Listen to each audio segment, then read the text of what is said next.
conduct an experiment, Toby. Not quickly. You do whatever I say because I have treats. Let's witness this.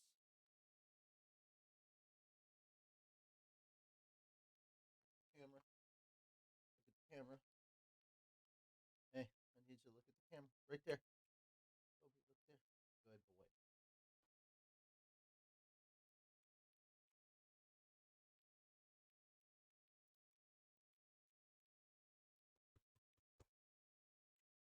Okay. Up there. There you go. Good boy. Good boy. All right. Scientific endeavor. Yes. I'm experimenting on Toby for science, as you can see. As you can see, it's all for science. Clearly, I have done my job as a scientist. While I button up my science outfit. Protector, protector, protector.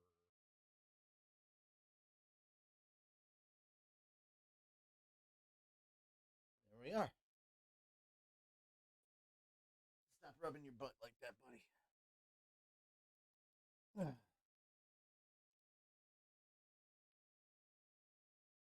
So, welcome to the lab.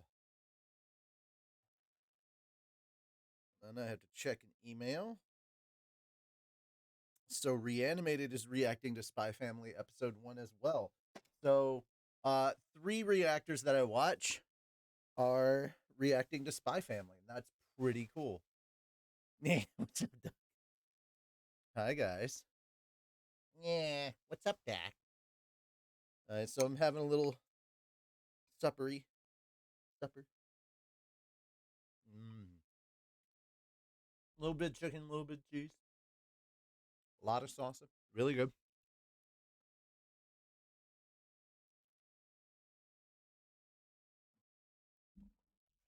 It's the finale, so I'm celebrating. Just a smidge, I'm celebrating. Now, some of you may be confused and wondering why exactly the hell I am wearing glasses that clearly need to be cleaned and a lab coat. It is not because of Dr. Robotnik, though that movie was good and I saw it last night. No, it is because of a skit we're doing. Here we are, ladies and gentlemen. I will be putting together the new Patreon video very soon, and I need this as part of that because I'm gonna have a tablet. I'll have my my glasses hopefully cleaned, and some other stuff. Oh shoot! You know what? While I remember this, hang on 1 second. Hi Toby, I'll let you out. You ready to go out, Toby?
Sorry, household stuff I needed to make sure I grab those exercises during each chapter and not at the end. Yes, exercises that are redeemed at the end of a chapter do not count for the current set of exercises. They will count towards the next. That having been said, I think I'm going to wait and do all the small chapter stuff at the end. So when we finish chapter 12, I'll do my exercises for chapter 12. And then the side story and the extra chapter will all count as one thing. Yeah. Makes things a little bit easier.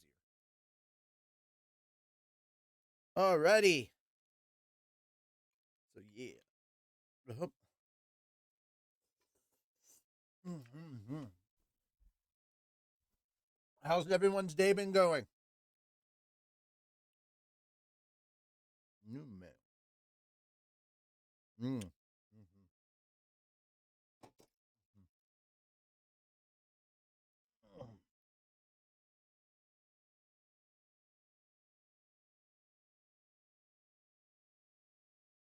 Not bad, not bad. Hot ground, hot ground. Okie dokie. It is time to get to Mushoku Tensei. We're on chapter 10. We have 11 and 12, and then we have two side stories. And that's the end of chapter 12, or volume 10. What the frick? My day, it's not too bad. There were several times I wanted to be like, I don't want to do this today.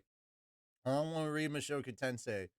I want to play Minecraft server, or I want to play in the new Phasmo update that came up. But I was like, you gotta do your work, man. You gotta do what you gotta do. So let's just go play Phasmo.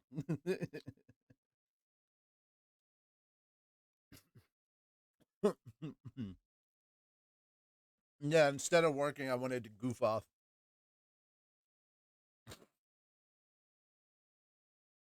But I'd still stream goofing off.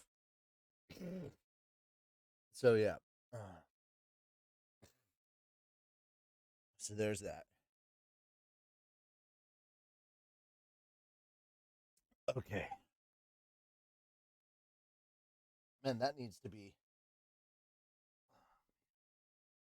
I learned in the military that if you have loose strings, it's better not to pull on them because, well, I knew it wasn't good to pull on them because it makes things worse. But if you burn them, that actually helps.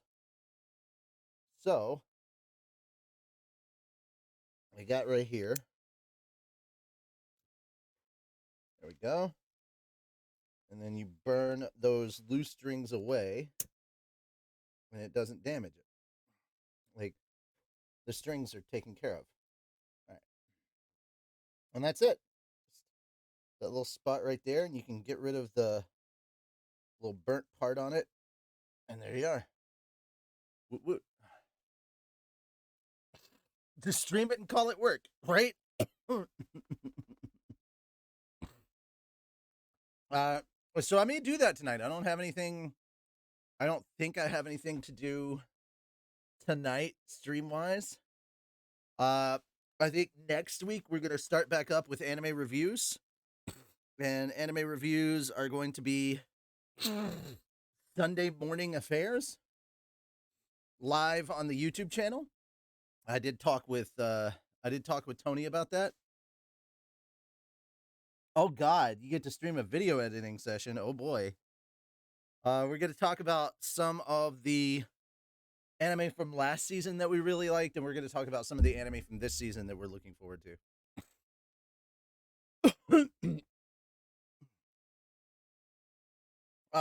For anime reviews, that's on Fat Dog's YouTube.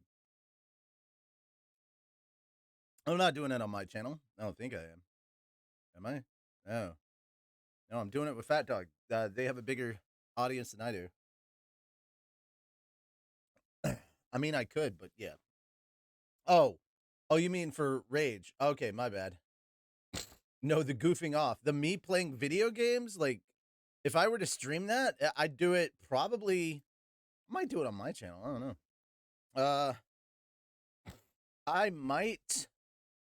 I'd probably do it on Fat Dog to be fair, because like I don't make any money off of my channel, and I have to kind of worry about that stuff. So yeah.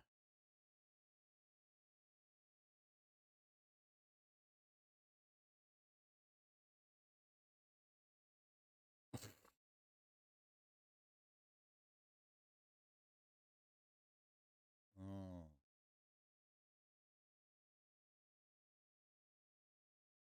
Mm-hmm.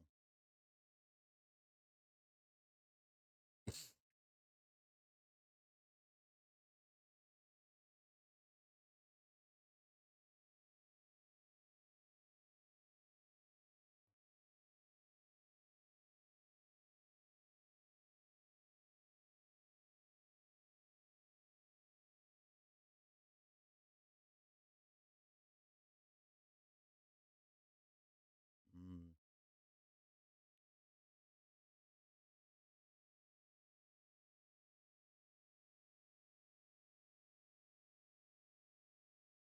All right. Alrighty. All right. Let's get started. I don't need this. I don't technically need this either. So set aside all the props and get right to it. The incident happened a month after the letter arrived. The day I was assisting Nanahoshi with an experiment. Oh, that day I was assisting Nanahoshi with an experiment, but its parameters were a little different from the usual. If this one works properly, I can move on to the next step, Nanahoshi said, presenting me with a magic circle significantly larger than any of her previous ones. It was still just half the width of a tatami mat, though.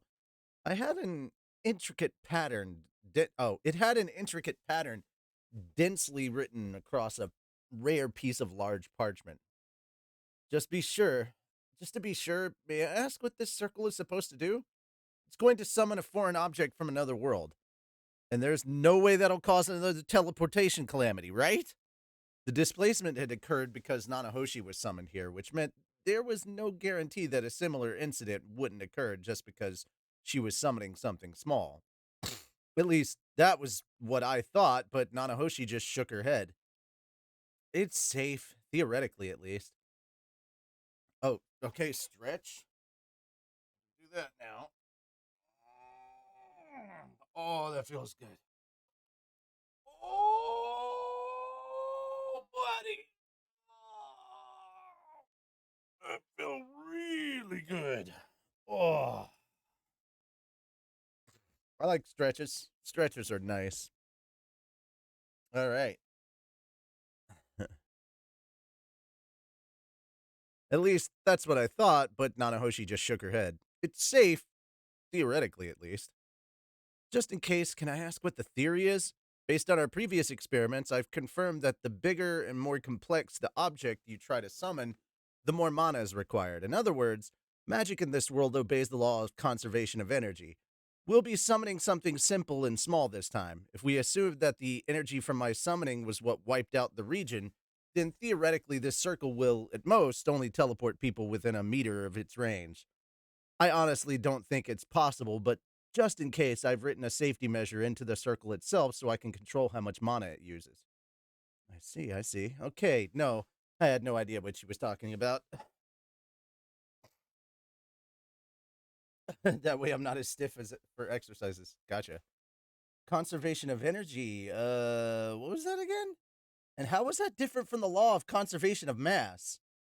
I'm not well informed enough to explain it well to the uninitiated, but it basically means mana is responsible for most of the odd things that happen in this world.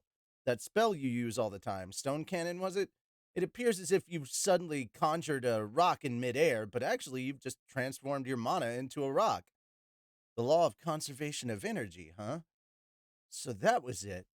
That was why the more mana you poured into a spell, the hotter the flame in the fire magic, and the bigger the resulting mass in earth magic. Also, Nanahoshi went on to explain the principle behind her circle to me after that, but it was all Greek to me at that point. Oh, after that point. Something about if you applied the law of such and such, the size and effect of the circle would be this and that. Then, if you applied this other law of whatever she called it, then blah, blah, blah. Honestly, if there even was a flaw in her theory, I wasn't going to catch it. The only thing I did know was that she seemed confident, and that meant there was a high chance of success. Well, even if the worst happened and I got teleported somewhere, I was sure I'd find my way back home somehow. If this fails and I get teleported, please contact my family. I'm telling you, there's no possibility of that happening. I stepped up in front of the circle. Well, then, let's begin. Please. I wasn't sure if that word was directed at me or not. Perhaps it was more of a plea to God. I began pouring my mana into the circle, placing my hands on the edge of the paper. A current rippled through the circle and it began emitting a glow. I could feel my mana being sucked right out through my arms, but it was strange. Something didn't feel right. It seemed like the path the light was traveling on was obstructed, as if one part wasn't lighting up. Psst! There was a soft zap, and suddenly the mana stopped flowing. The light emitted by the circle faded. It was over. There was no further reaction from the circle. I looked at it closely and found a tear on part of the paper. Maybe it had short-circuited and the safety kicked in? Regardless, this was a failure. Well, it failed, Nanahoshi said quietly. She fell back into her chair with a thud, planted an elbow on her desk, and let out a big sigh. She stared at the papers still sitting on the floor. The paint had disappeared, leaving only the underlying rough sketch of the circle and the tear caused by the experiment. Nanahoshi continued to look at it absent-mindedly, not moving a muscle. Then, after a while, she said, without looking at me, "Thank you for your assistance. You can go home today." The result of almost 2 years' worth of effort had come to nothing in a few seconds. Well, these things happen, you know, I tried. Nanahoshi did not reply. Was it my fault? No, all I did was provide the mana. I didn't touch anything else. Anyone could have done what I did as long as they had the mana for it. So even if the experiment failed because of me, it would be Nanahoshi's fault for not bringing me enough. Nanahoshi said nothing. At any rate, this was probably it for the day. Well, excuse me then. I stood up to leave. Before I left the experiment room, I turned back to look. She was still in the same position she had been, immobile. I passed through the messy research room, which looked more like a disorganized warehouse at this point, and stepped out into the hall. I made it just a few steps before I came to a halt. Nanahoshi had been incredibly tense over the past few months. Judging by the way she slumped in her chair, she was pretty rattled. Perhaps she was thinking about her next experiment Oh, perhaps she wasn't thinking about her next experiment or the failure at all, but just giving up entirely? Nah, despite what her looks might lead you to believe, Nanahoshi was tough. Sure, she had the capacity to take a failure for what it was and not linger on it, just as I thought that. Screams erupted from the research room, then the sound of something breaking. I spun on my heel and hightailed it back into the room. Nanahoshi was banging her head up and down in a frenzy. She tore out pages from a book she'd written and scattered them across the floor. She knocked over some shelves against the ground. Oh, no, shelves, and spilled the contents of a jar. She ripped off her mask and slapped it against the ground. Then she started tearing at her face and stumbled. Slamming into a wall, she punched it, then tripped again on the spilled contents of the jar and finally collapsed on the floor, where she grabbed fistfuls of sand that had spilled out of the jar and hurled them at the ground. Then she stood and started tearing at her hair instead. Panicked, I rushed over to her and pinned her arms behind her back. "Hold on, calm down! I can't go home. I can't go home. I can't go home." Nanahoshi's eyes looked vacant as she mumbled those words. All the muscles in her body went tense. Sorry, vacant. So, I can't go home. I can't go home. I can't go home. All the muscles in her body went tense, as if she were preparing to go berserk again. I can't go home. I can't go home. can't.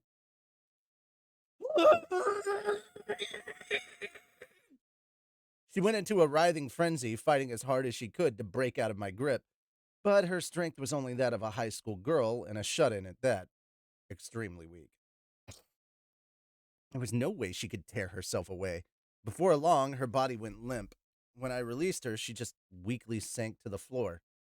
Hey, are you okay?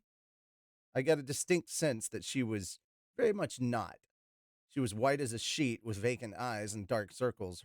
Her lips had lost all color and were dry and cracked. This was the face of someone who is in a very bad state mentally. She might just hurt herself. I couldn't leave her alone like this. What should I do? The person who could help most in this situation was Sylphie. That's right, Sylphie. She might be able to do something about this, and fortuitously, she had no night duty today.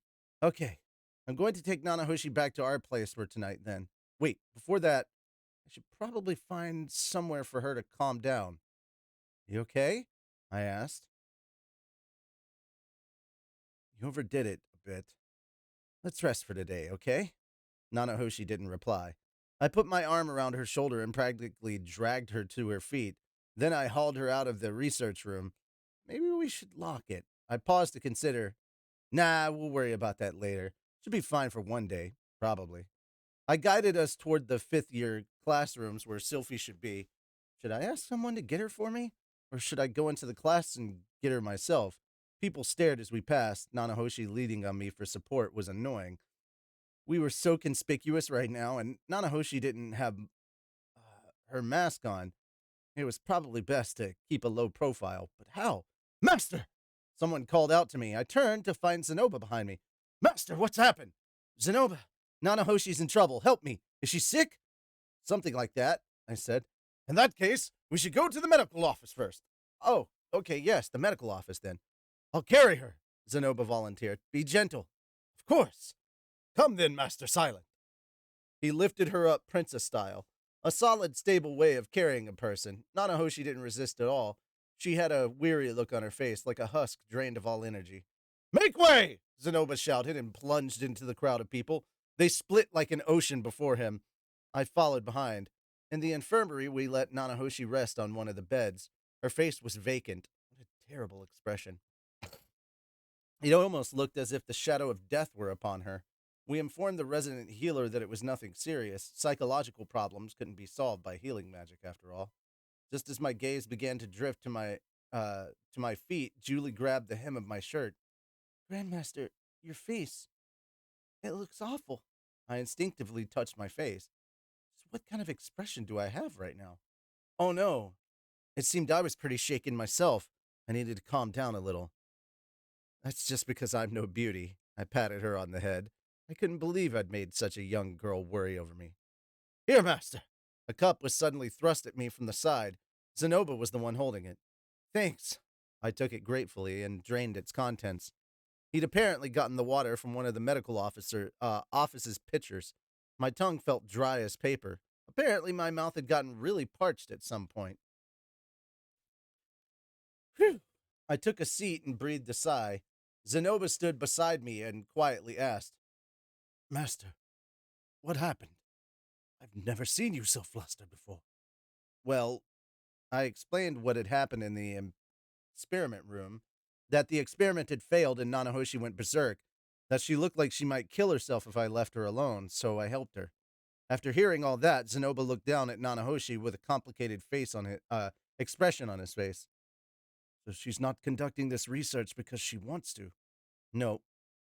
It wasn't like she did it begrudgingly, but she wasn't exactly passionate about it either. It was just something she had to do so she could go home. It had been 6 years since the displacement incident, and what she thought would be an important step forward had failed. She'd looked back and realized that 6 years had already passed and she hadn't progressed at all. I sighed and slumped back in my chair. Zenoba said nothing more after that. The two of us just remained there with Nanahoshi, who was staring absently at the ceiling. After a while, Nanahoshi closed her eyes and fell asleep. Sylphie arrived around the same time. Ariel wasn't with her. People were saying that you and Zenoba carried a female student to the medical office, she said. What kind of rumors were they spreading now? Did the whole school think I'd knocked out a female student and carried her off to the medical office, where I was probably doing something awful to her? Man, that's cold, I thought. Why doesn't anyone trust me? Because I'm the boss? Well, it's not like I'd done much to earn their trust in the first place. Whatever. I told Sylphie what had transpired. I can't believe something like that happened. Sylphie wore a solemn expression as she peered over at Nanahoshi. It might be dangerous to leave her. It might be dangerous to leave her alone. So I was thinking of letting her rest at our house today. But wouldn't it be better to let her rest in the medical office? I think it'd be better for her to be with someone she knows when she wakes up. At any rate, I couldn't leave her alone. Nanahoshi was young, and this had clearly shaken her to the core. When people were pushed to their limits, they could do extreme things like hurting themselves. I have no idea how long it will take for her to calm down, I said. I'd like to let her stay with us so I can keep an eye on her for now.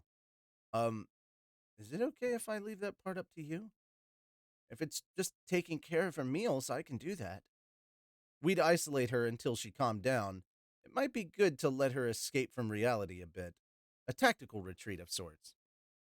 This isn't cheating on you or anything. I know. Or is there something for you to feel guilty about? Nope. I had no reason to feel guilty whatsoever. Still, I was bringing a different woman in my house. One in a weak and defenseless position at that. Even so, Sylvie didn't seem to be suspicious. So this was what trust was like, huh? I'll leave it to you, Rudy. Are you going to go straight home today? Yeah, I won't be able to go with you. Can you handle shopping on your own? Leave it to me. I nodded at Sylphie's reassuring response. I'd expected nothing less from her. We left the school and hurried back to our house. Sonoba volunteered to transport Nanahoshi. This time he carried her piggyback, which seemed to suit him better, even if it was a, even if he was a prince. Sorry for the trouble, Sonoba. No, this is the only thing I can do to help. He easily carted the listless Nanahoshi around on his back. Julie toddled along behind us. All I had to do was give Zenoba a drill and a diving suit, and people would be calling him Mr. Bubbles. Wow. Just to test this out, I tried lifting Julie. Eek! Grandmaster, what are you doing? Nothing. Zenoba just glanced over. I kept Julie in my arms as I walked. Her body was surprisingly plump. Just a year ago, she'd been all skin and bones. But it seemed she'd been eating properly. Her muscles were a bit lacking, but she didn't really need to be a beefcake at the age of 7. Is Nova treating you well, Julie? I asked. Yes, Master feeds me lots of food. Good to hear. The correct way to say it is, yes, Master feeds me lots of food. Uh, oh, no. Yes, Master feeds to me lots of food. Okay, Master feeds me lots of food. Yeah, that's it. Come to think of it, I wondered if Nanahoshi had been eating properly. She'd felt pretty light when I carried her. Food could lift your spirits in a rough time. Even little things like eating your favorite foods or sharing a meal with someone could bring joy. I doubted Nanahoshi had been doing much of that. Whew, I sighed. Just what kind of life had Nanahoshi been living? Locked up all by herself, hardly eating, scarcely talking to anyone, just continuously drawing those magic circles? It's not your fault, Master. Try not to let it affect you so deeply. Yeah, I know. Apparently, Zenoba had taken my side to mean something different. He had a serious expression plastered on his face as he looked at me. It seemed he was more worried about me than he was about Nanahoshi. Well, he'd barely ever talked to her, so I couldn't blame him for that. We fell silent for a while after that. In the quiet, I could hear Julie's heartbeat. As a child, her body temperature was higher than mine. She was warm, and hearing her heartbeat was also strangely soothing. I should buy her something next time I went out. When we reached the house, I had Zenoba deposit Nanahoshi in one of the 2 rooms I'd spruced up for my little sisters. She just slumped limply upon the bed. Her eyes were open. She must have woken up at some point, but they were completely empty, as if she were staring off into a distance I couldn't see, almost like a corpse. Would she be coming back from this? Based on my own observations, she was in a precarious state, but not beyond saving. I had had similar depressive spells myself before, but they'd passed eventually. For the moment, I patted her down and removed anything I thought could be used as a dangerous weapon. She had a Swiss Army-style knife on her person, I didn't think she could kill herself with something like that, but I took it anyway just to be safe. There was nothing dangerous in her room except for the window since we were on the second floor. Maybe I should use magic to secure it. It wouldn't help if she broke the glass, but I wanted to believe she didn't have the willpower to go that far. Since she wasn't moving, I went back down to the first floor. Is she going to be all right? Zenoba asked worriedly. He didn't seem to like the person who'd had any experience. He didn't seem like the kind of person who'd had any experience with depression. He had his moments of weakness, sure, but he was generally an optimist. Who can say? At any rate, you were a big help, Zenoba. No, you're the one who's always taking care of me, after all. This was the least I could do. That was Zenoba for you. I could always count on him. What about you, Master? Are you going to be all right? Me? Why? Looks like Master Silent's breakdown had a severe impact on you. Severe impact? Really? Actually, he was probably right. Nanahoshi had lost it, gone berserk, and then turned into a lifeless shell once I stopped her. Seeing that from beginning to end reminded me of my past, though it had manifested a bit differently for her. We'd both been through similar mental agonies. I felt her pain as if it were my own. If my circumstances had been different, I might have been the one lying vacantly on the floor in her place. Just a bit. Reminds me of a pain from the past. Would you mind sharing more? He asked. When I was little, I also had a similar experience. I became apathetic and shut myself off. I can't understand that feeling. Although the way he said that felt distancing, I didn't want him to flippantly claim to understand either. I'm sure you can't. Regardless, if there's anything else that could use my strength, please let me know. Strength is the only thing I have in abundance. Yeah, I'll be sure to do that. I appreciated Zenoba's kindness.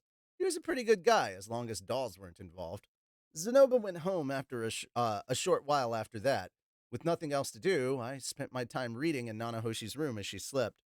I would want to be left alone if I were in her position, but she'd already been alone up until this point. Always alone. I stayed with her until Sophie got home. All right.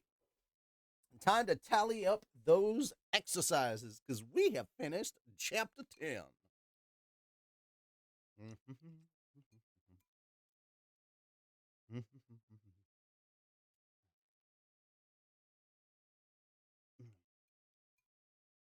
And I ate all kinds of bad food yesterday, so I do need to work that off. We went to see Sonic the Hedgehog, and then right after that, chili cheese dog from Sonic. We have chili dogs.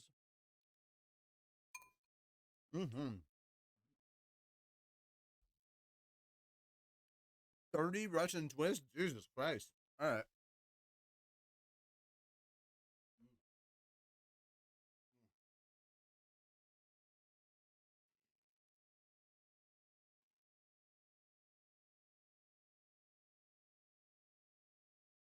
All right. First 10 jumping jacks.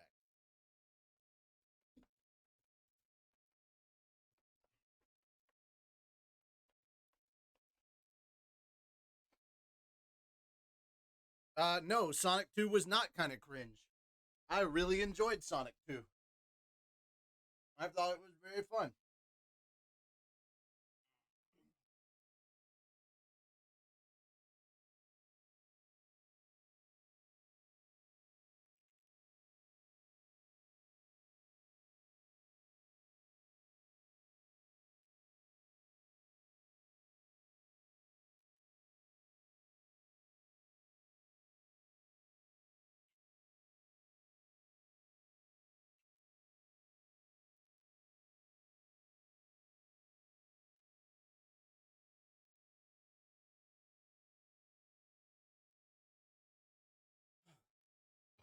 For the Russian twist, I did half of it Russian twist and the other half of it heel touches.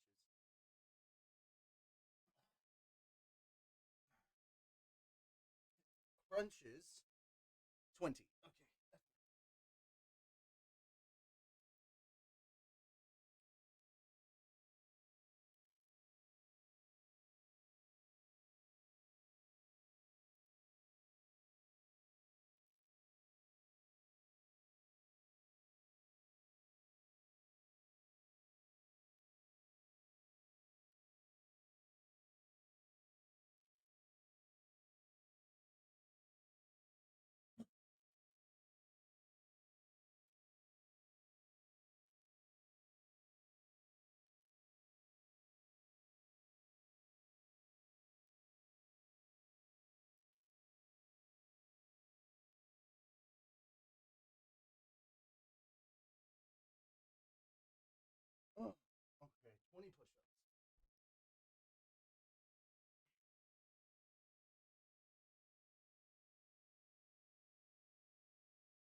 20 squats.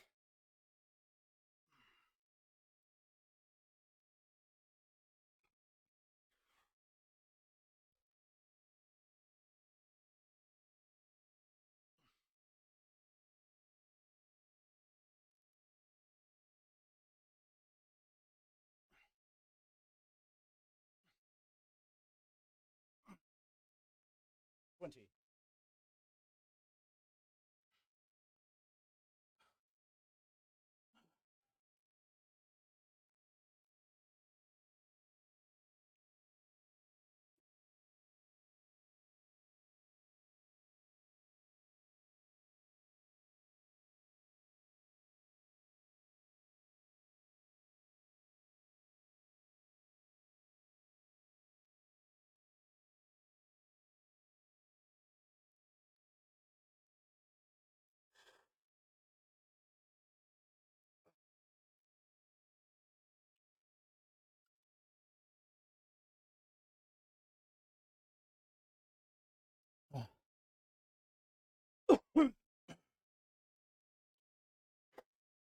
I will simply say this. If you liked the first Sonic movie, you're going to love this one. If you didn't like the first Sonic movie, you're not going to like this one because it's more Sonic. I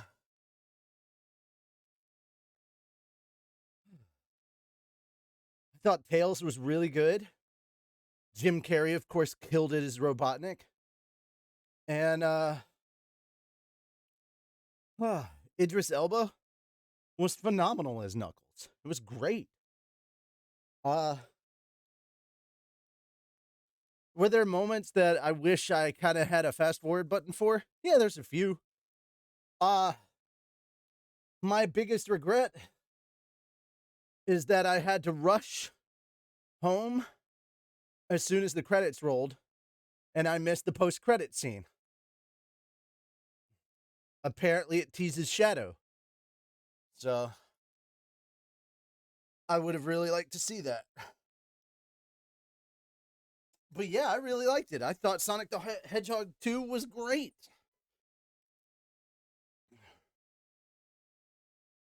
And the simple fact is, there was an interview that I saw yesterday that came out where Jim Carrey said he'd love to come back for the third one and be Fat Eggman.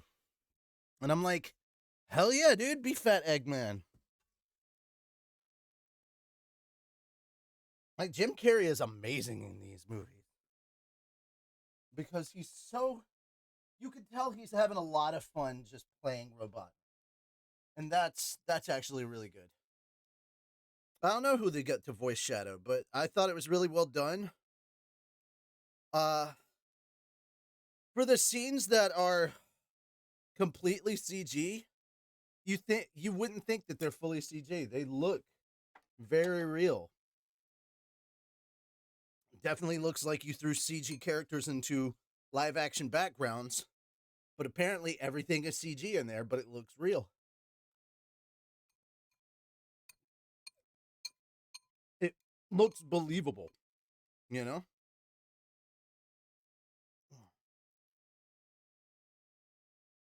Yeah, Idris Elba was phenomenal. I really like him. Mm-hmm. Sorry, I'm trying to get my breathing under control before we jump back into it.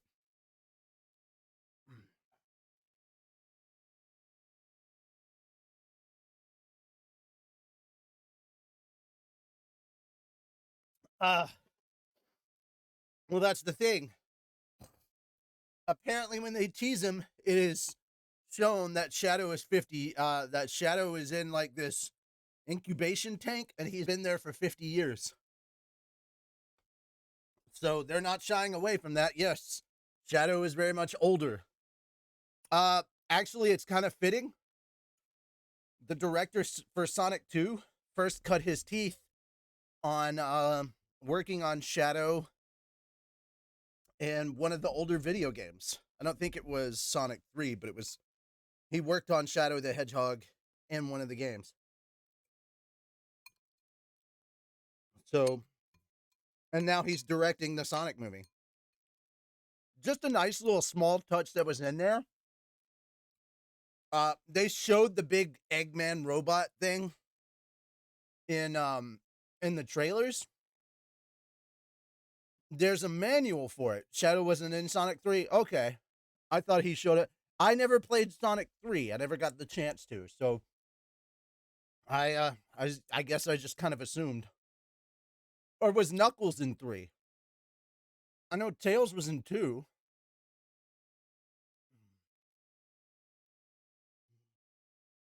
Anyway, there's a manual for the robot.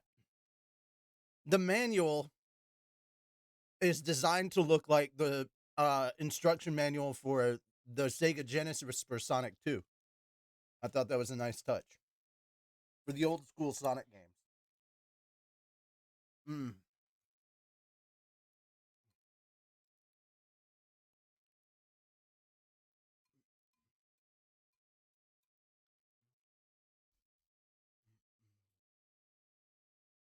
Mm. I mean, they've been on and off teasing it for a while.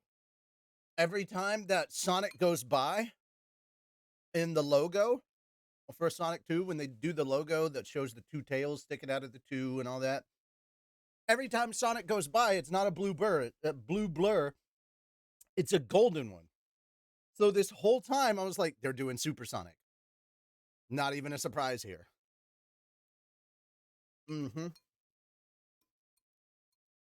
That was confirmed. Mm-hmm. But yeah, I thought it was a good movie. Worth going to see again, which I think my roommate and I want to do. We want to go see it again.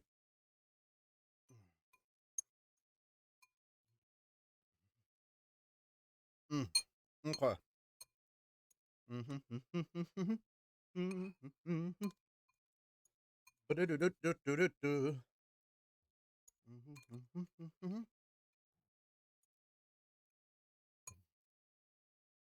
Oh, and Knuckles' weakness to water, or I'm sorry, not Knuckles. Sonic's weakness to water,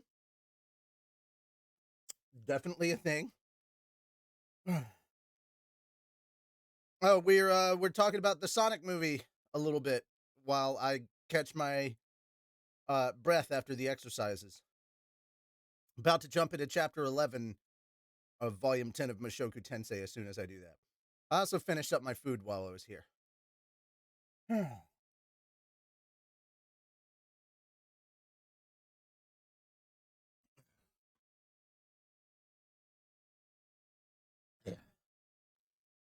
Yeah, thanks for the reminder, Rage. I don't do voices, so if you redeem voices, I'm gonna ignore them. I don't do voices on Mushoku Tensei. Um, I have these kind of pre-established voices for the characters, and it's just the Siberian dance off. Oh, I totally forgot about that. That was so funny.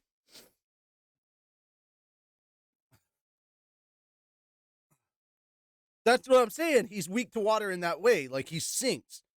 So that becomes a thing in the actual movie. And they even have a moment where Sonic will catch one of the air bubbles and take it in. He'll go, it's like in the game. So there's definitely a lot of game references in there.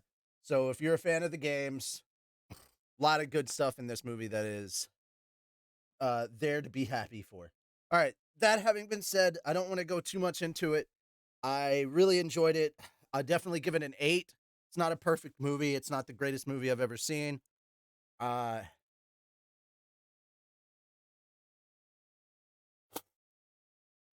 I mean, I gave Spider-Man No Way Home a 10, but it's not even in the top 10 of my uh of my number 10 movies. Like of my movies of all time that got a 10 rating, as good as Spider-Man No Way Home was, it doesn't even make it into my top 10. Uh so I am kind of picky about that stuff, but I really enjoyed Sonic. I thought it was good. I thought it was definitely worth going back and checking out later. Yeah. So there we go. This is my quickie review of Sonic the Hedgehog 2. It was a lot of fun. Yes. Alrighty. Let's continue on. For a moment. Let me fart. There we go.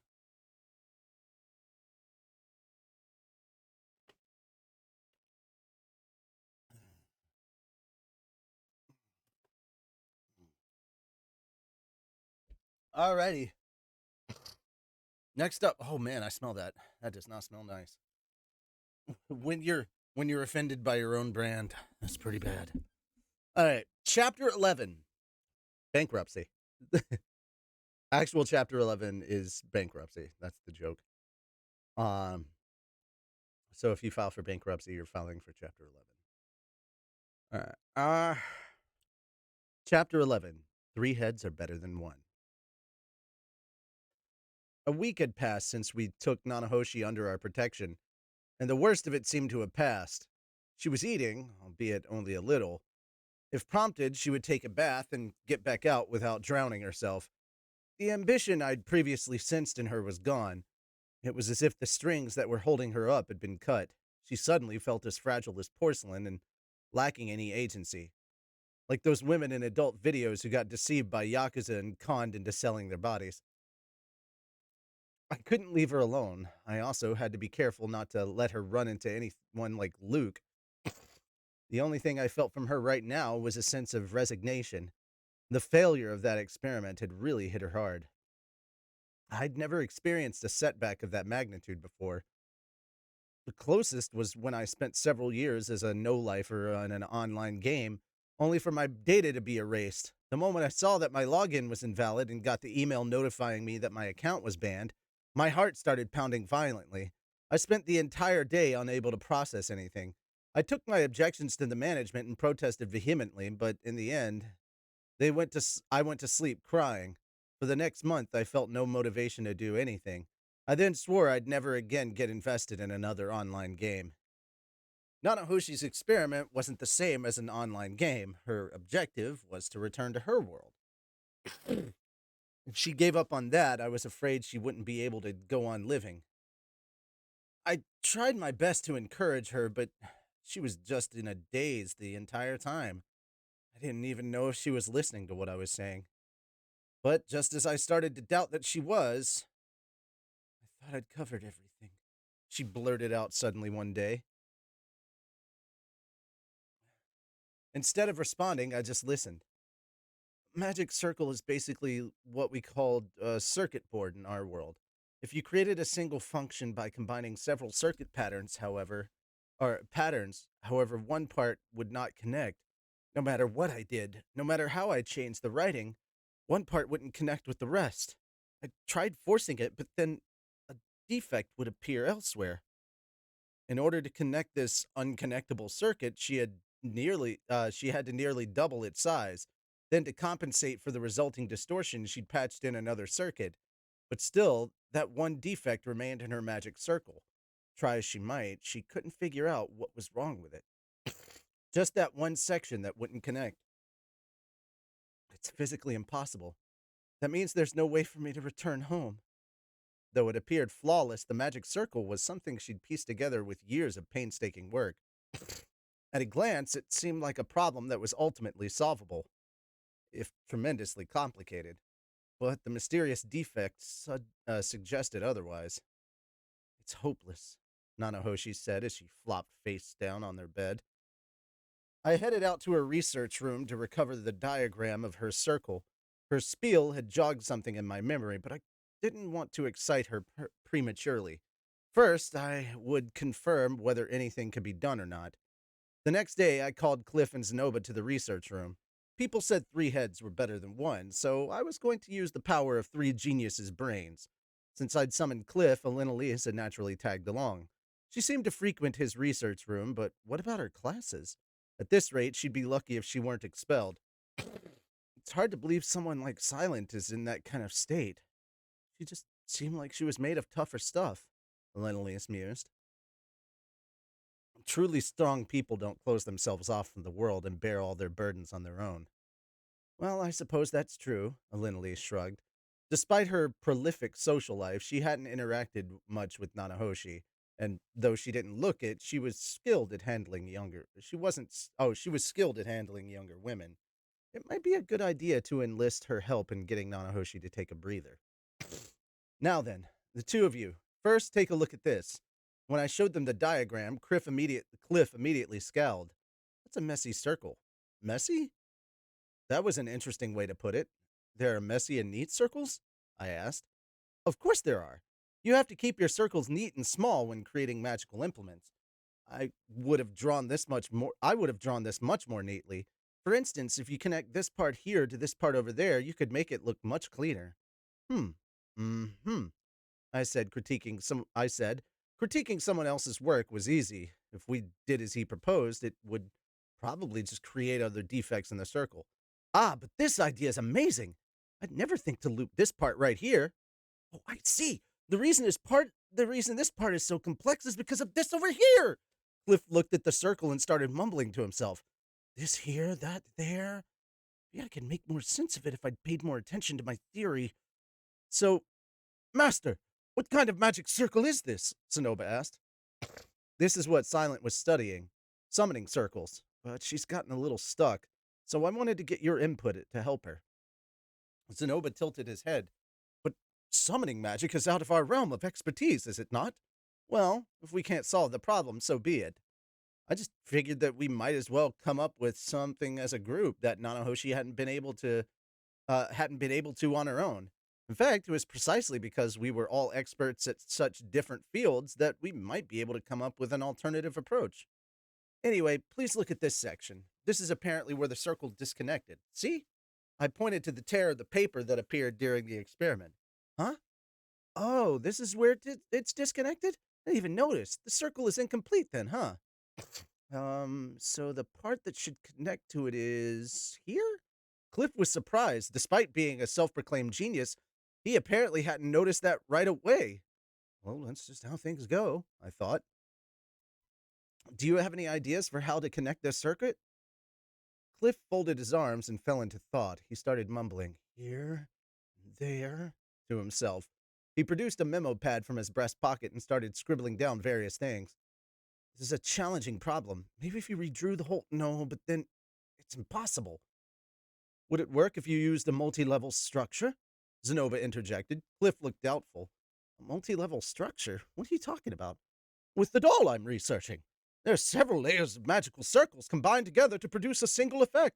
That said, I have only just begun my research, so I've never even drawn a proper circle yet myself, but wait, doll? You mean the one from before? Let me see. Master, is that all right with you? Zenova asked. Yeah, of course. Zenova fetched us a sliver of the doll's arm. Cliff studied it with great interest before declaring, the person who created this is a genius! I feel so much more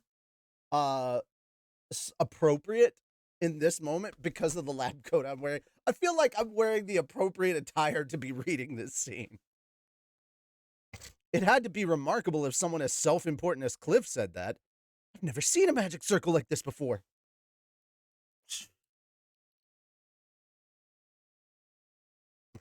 He continued, I have no idea what the mechanics behind this are, but are those two magic circles on top of one another?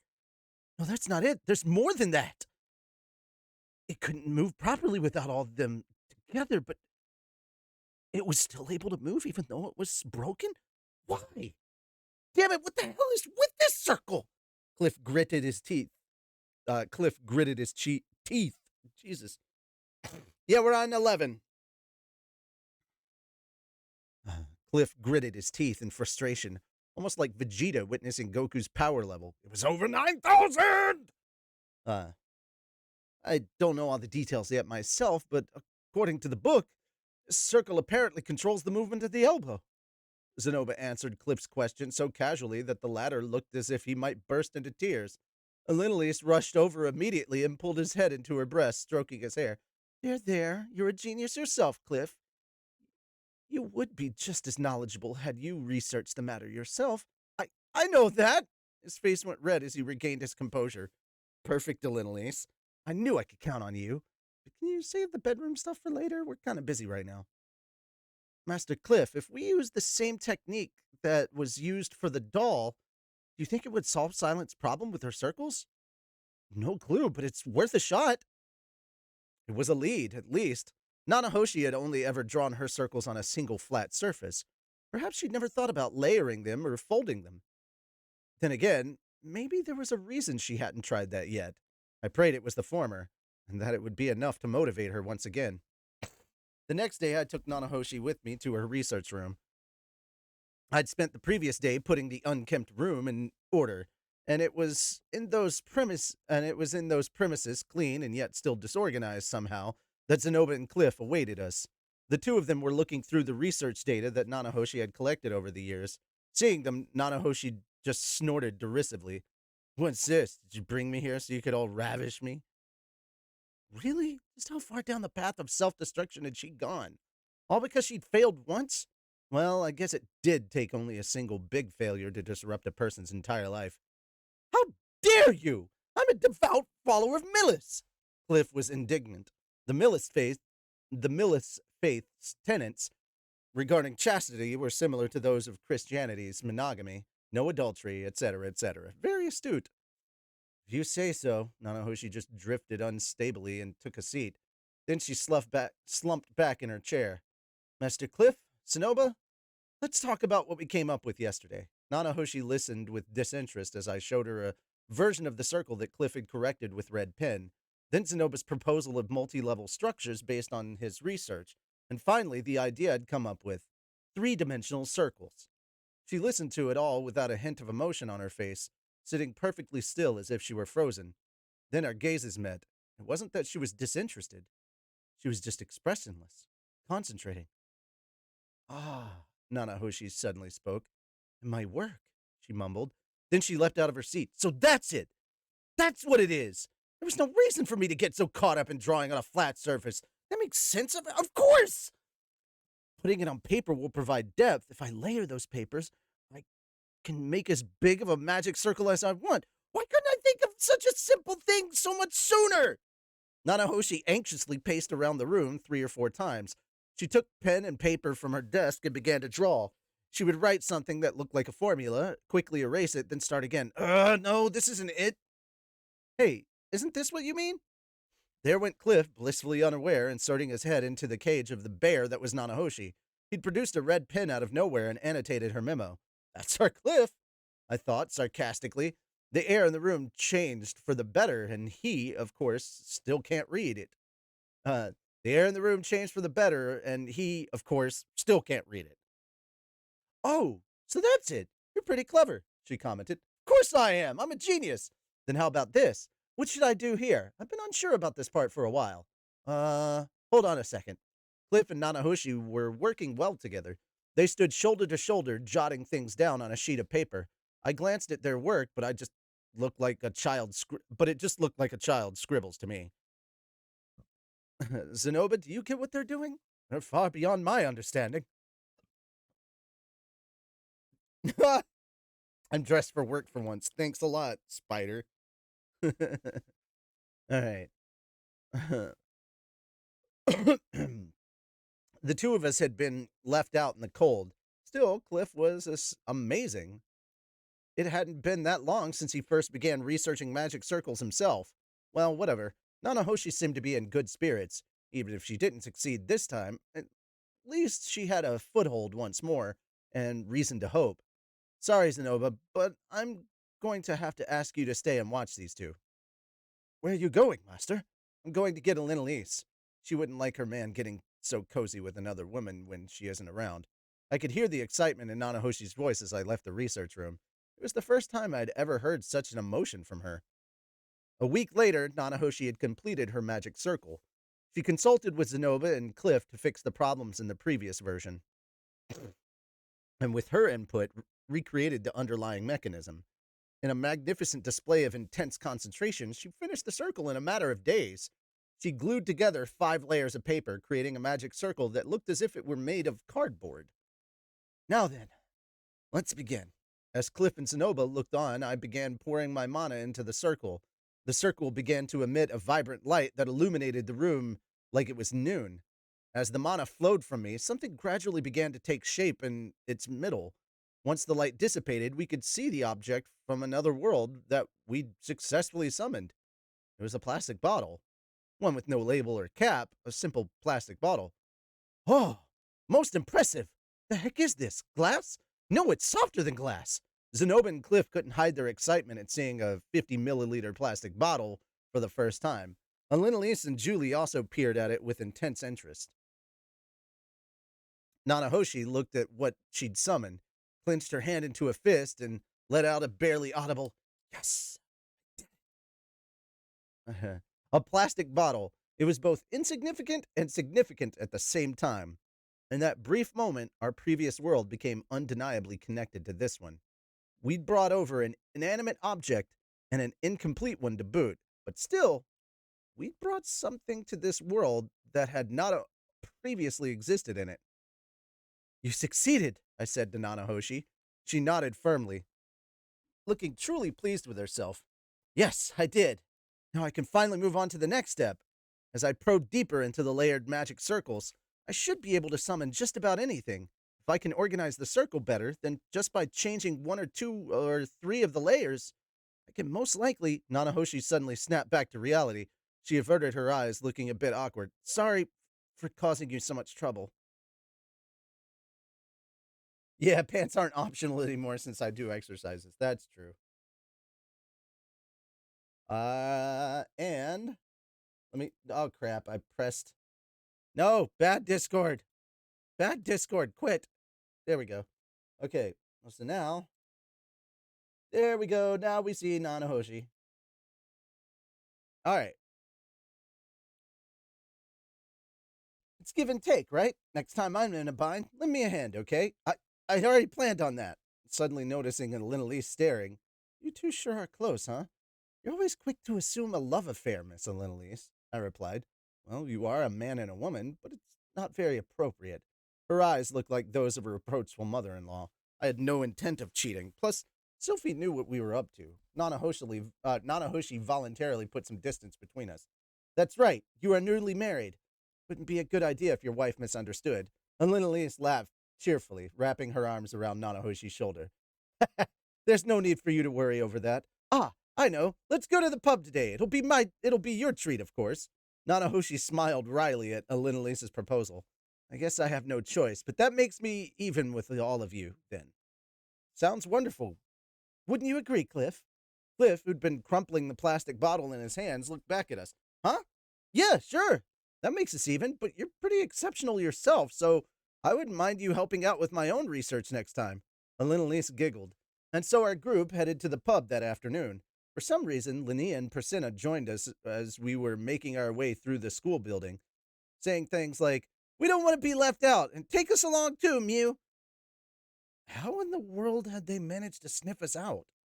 As our little congregation filed outside, Ariel stopped to ask what we were doing. When I explained the situation, she said, then I should have someone chaperone you, and sent Sylphie along. Clearly, chaperone was an excuse, and Ariel was just being considerate. By the time we made it out the school gate, Batty Gaddy had joined us at some point and was hanging out at the very rear of our group. No, seriously, just when had he snuck in here?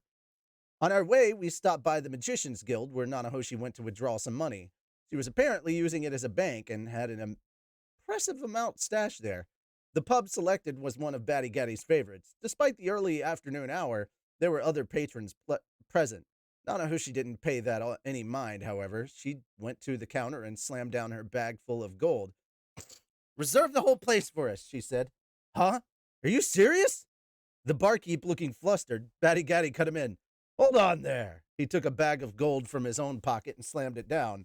Now there was twice the amount. It's a day of celebration. Let all those who come this day enjoy their alcohol free of charge, he declared. The man sure had a dignified presence about him, just as one would expect of a king. He's my idol. I want to be him, I thought inwardly, mimicking the lines of a certain pair that idolized an infamous immortal blonde vampire from a popular manga series. Oh, God. Acting as if it were the most natural thing in the world, Batty Gaddy planted himself at the biggest table in the pub. There, he demanded, "Bring all the food you have on your menu." Once in my life, I wanted to try using that line myself. Since I wasn't the one paying, I was fine with him ordering whatever he wanted. But were the 12 of us really going to be able to eat all that food? Ah, well, I was sure it'd be fine. When the first of the food was delivered, the Demon King stood and said, "Now then, what are we celebrating today?" "The success of silence research," Elinalise helpfully cut in. "All right then, silence, stand up. You must give your commencement speech." Coaxed to her feet, Nanahoshi rose. She looked reluctant. "Thanks for today." "Okay now, cheers! Cheers!"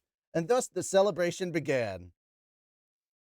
Not unlike that of a wedding celebration we'd had not long ago. It was an enjoyable party. Good things happened. People made merry and drank. I'd never participated in a gathering like this in my previous life. Not even once. Even in this world, I'd only done it a couple of times. I'd only done it a couple of times. When I was an adventurer, I did occasionally drink alongside the parties I worked with, but I always had a sense of cynicism about it.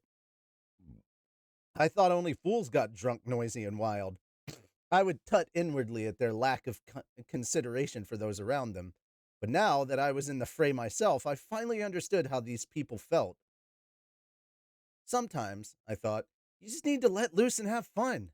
My belief in that felt especially justified as I looked at Nanahoshi, who was stroking Linnea's ears as she sang anime theme songs in Japanese. If you didn't actually cut loose and forget your troubles, you wouldn't be able to go on.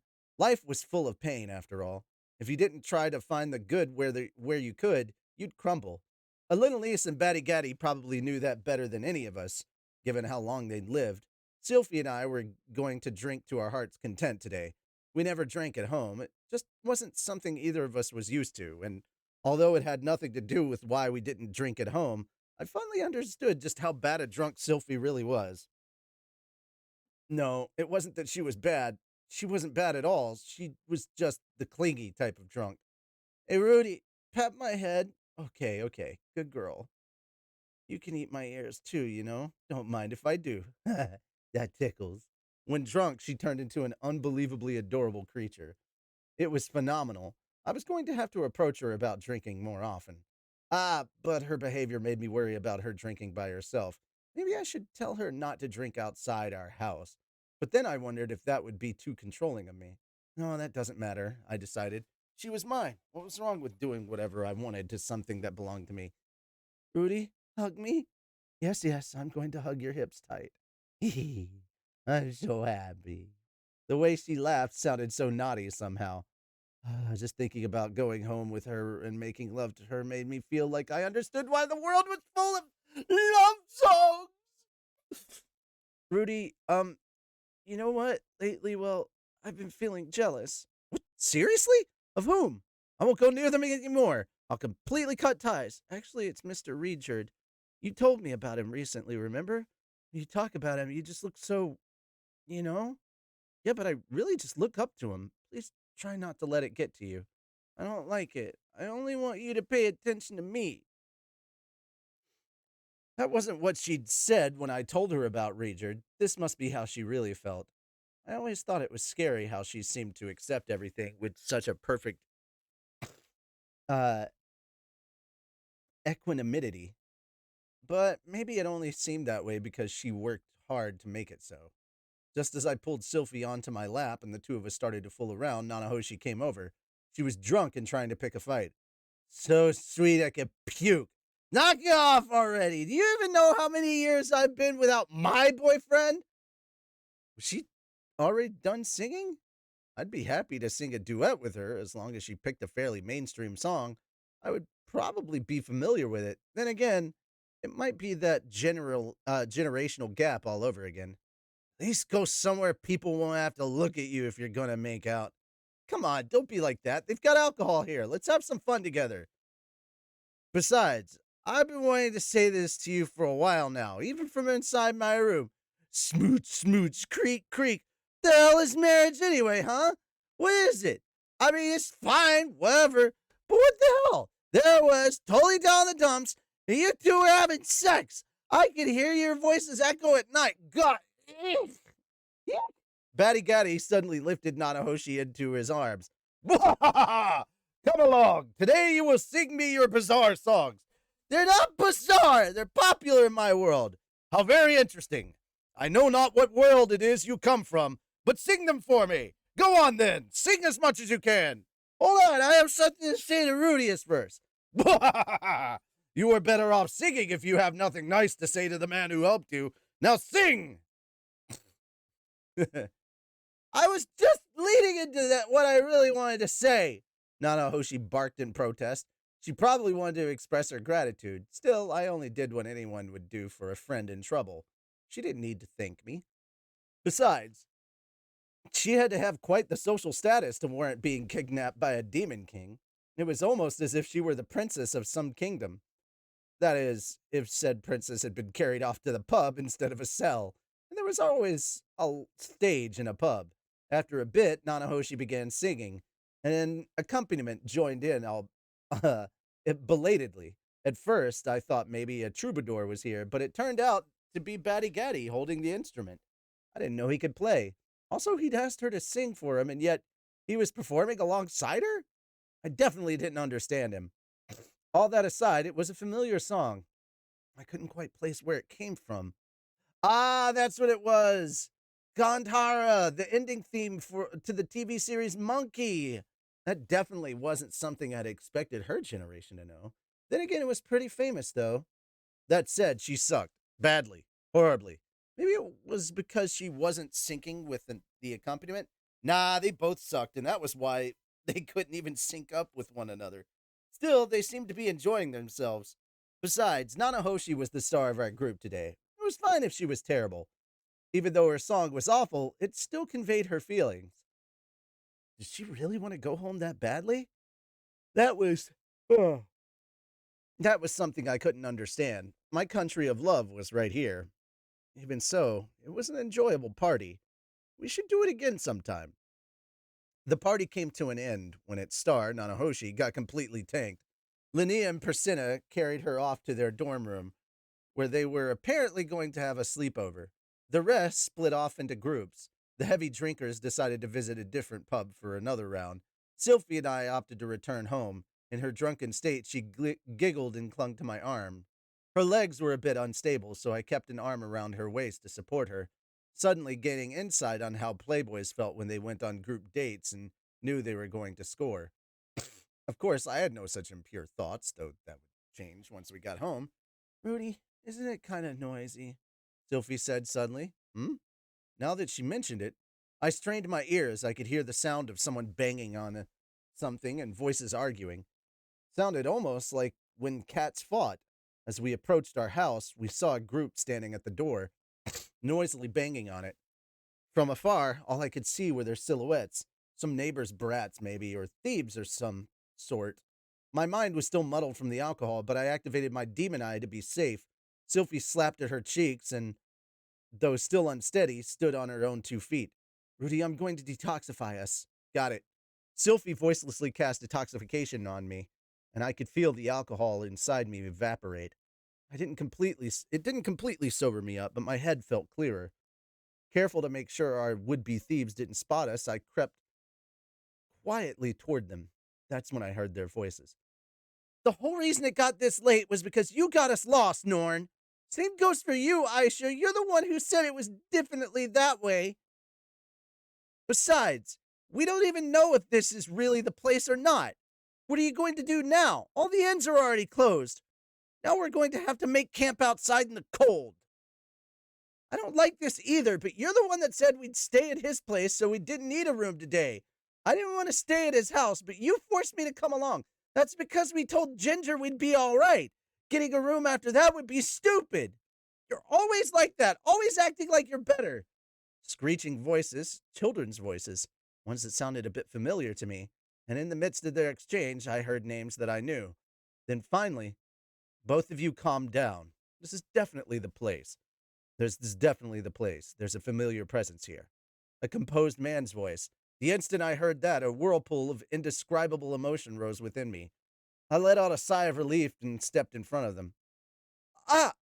Big brother! My two sisters, who'd both grown considerably, stood dressed in matching Arctic outfits in different colors, like the characters from Ice Climber, Noin Grey Rat and Aisha Grey Rat.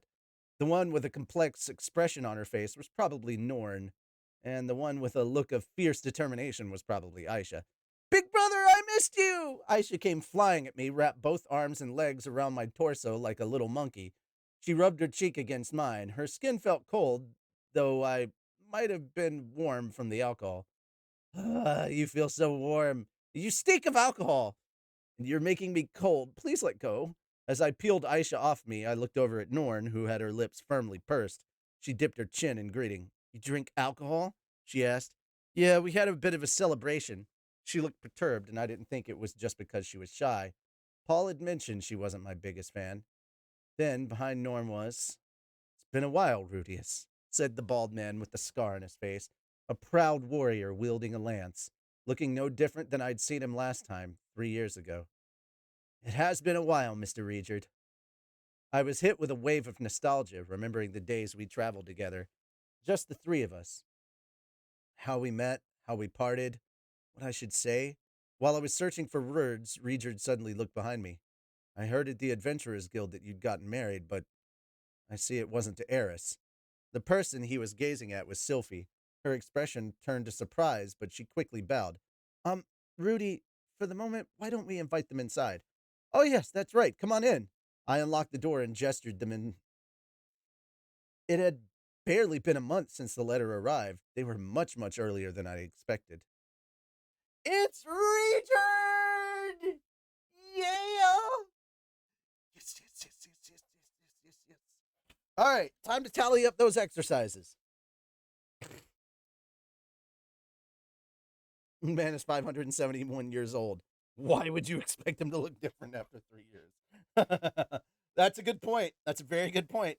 All right, so we have made it to chapter 12, Nostalgia and Frustration, which puts us 81% of the way there. Now, we were at 66%, but now 80%. Hell yeah. 10 Russian twists, no push ups, 20 crunches, 10 squats, and no jumping jacks. So crunches, squats, and twists. So 20, 10, and 10. Okay. Squats are going to be easier. Twists are going to be heel touches. This is not going to put me out of breath nearly as much because I don't have to worry about jumping jacks. So that'll be nice. All right, let's get those squats out of the way.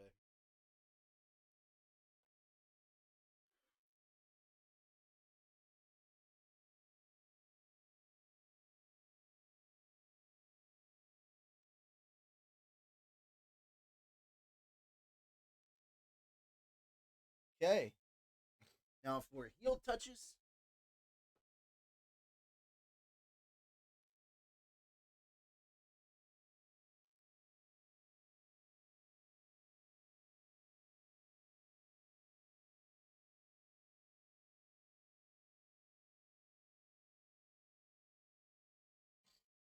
And crunches.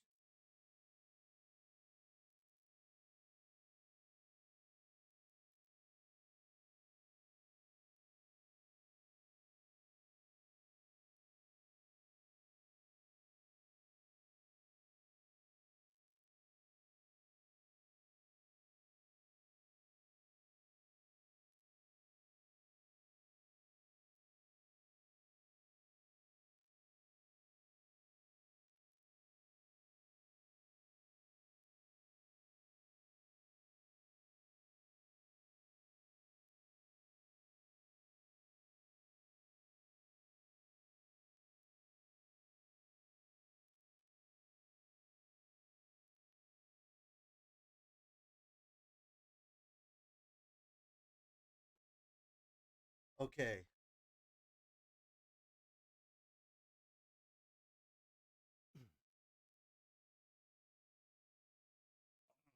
Oh, there's no last session yet. I still got 2 more sessions, so we're good. Whew. Ready. Not too bad. Not too bad.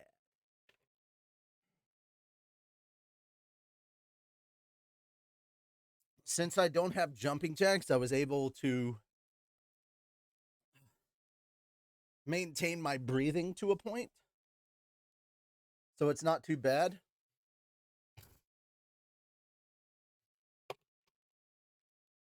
Alrighty. So here we are, chapter 12, Nostalgia and Frustration.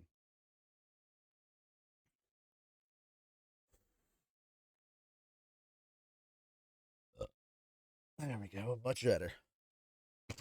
I was currently perched on one of the living room couches. Seated across from me was Regard. Sylphie had guided Aisha and Norn off to the bath. Sylphie and I had both sobered up. The smell of alcohol still probably lingered on our breath, but detoxification magic had at least lifted the inebriation. As I looked at Regard's face, illuminated by the crackling fire, I remembered the first time we'd met. Other memories flooded in. The time we'd traveled with Eris, just the three of us, and other things. It really has been a while, I said. Yeah. Regard also narrowed his eyes and lifted the edges of his mouth, just the way I remembered. First of all, I guess I should thank you for escorting my little sisters. No need to think. No thanks needed. Protecting children is only normal, right? That was Regard for you. I remembered jokingly calling him a lolicon when we first traveled together. Still, I was surprised to see the person Paul mentioned in his letter was Regard after all. I'd considered the possibility it might be Ghislaine, but given that the task was escorting children, Regard was the best man for the job. So much so, in fact, that I would have hired him on to be Aisha and Norn's bodyguards for life if that were possible. At any rate, it had been a long time since the two of us had talked. What had we even talked about back then? Regard was quiet, not the kind who went in for small talk. By the way, what happened to Eris? Regard asked bluntly. It was a question I didn't really want to answer, but he deserved to know. A lot of things. Let me start from the beginning. I told him about what happened after we parted ways in front of the refugee camp, and how Eris and I had slept together, how immediately afterwards she disappeared and I fell into the depths of despair, how I couldn't recover from it, how I spent the intervening 2 years searching for my mother, how I met Elenalise and heard about what was going on, how I followed the man god's recommendation and enrolled in the school, how in turn that led me to reuniting with Sylphie and how she'd helped me recover. Then about our wedding. I see. Regard listened quietly the whole time without saying a word. Finally, he said, That happens often. It happens often? I repeated. He just nodded. It's an outlook warriors often get bogged down by. I'm sure Eris doesn't hate you. But she said the two of us weren't well balanced. I have no idea whether she meant those words literally or if you misunderstood her meaning. Misunderstood?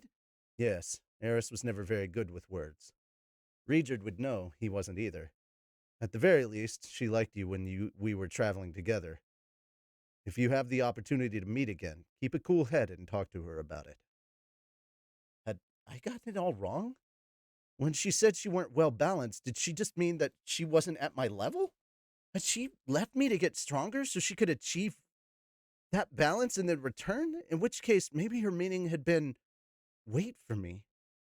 Even so, it was too late to be told that now. No matter what she meant, I'd still spent 3 years suffering, 3 years in which I hadn't heard a peep from her.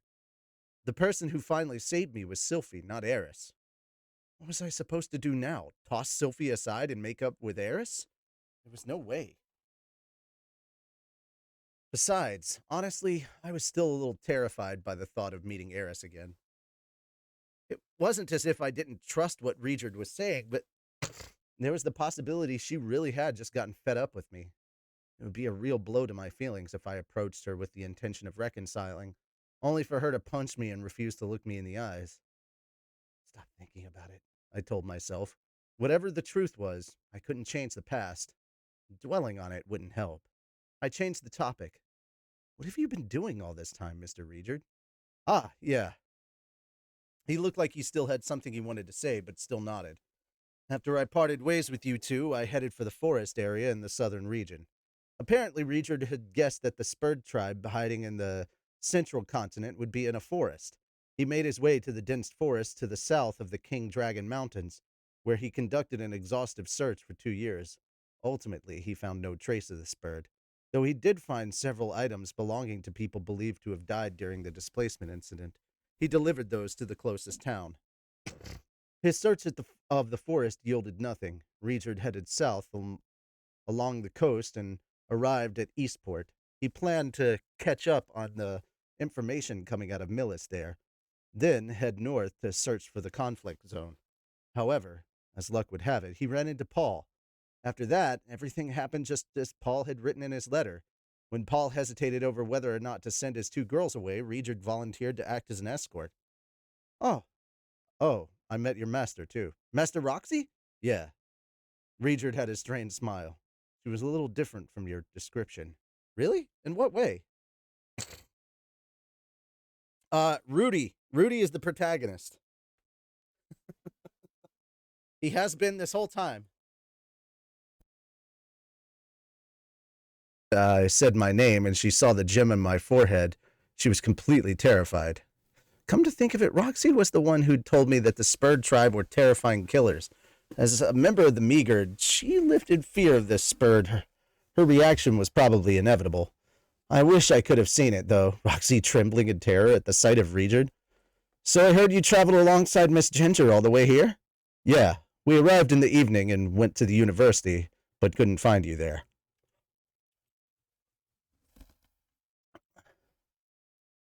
Hmm. So, oh, yeah.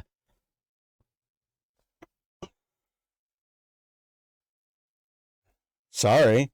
Wasn't. I didn't realize I would be that loud. So there you go. Uh, there's the loud voice. Look, motherfuckers. I am using my actual natural voice right now. It is low, it is soft, it is quiet. But if I start pitching myself up to my normal speaking voice that I use all the time, I project more. That's why I have to look away from the mic when I do it. All right. Sounds like someone. Where was that when he was playing Destiny? Look here. Hey, what's up? Thank you so much for the follow. Can we get some Nyantas in the chat? Anyway. Last stream was low. Look, I don't know what's going on with it because on my end, it's fine. I don't know what the fuck you guys are talking about. Maybe I'll just turn the audio down on everything else. But to me, I don't think I sound all that messed up. Here. I'm looking. Jesus Christ. Jesus Christ. Okay. Here, hold on. Hold on a second. Okay, do I sound better now?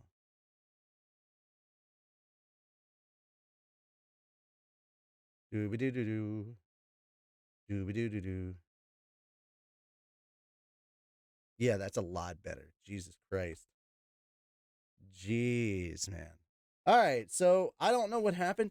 Sometimes OBS does some nonsense, and I just have to unplug and replug my Yeti mic. I don't know why OBS does this. It just does it from time to time, and it's really getting on my nerves.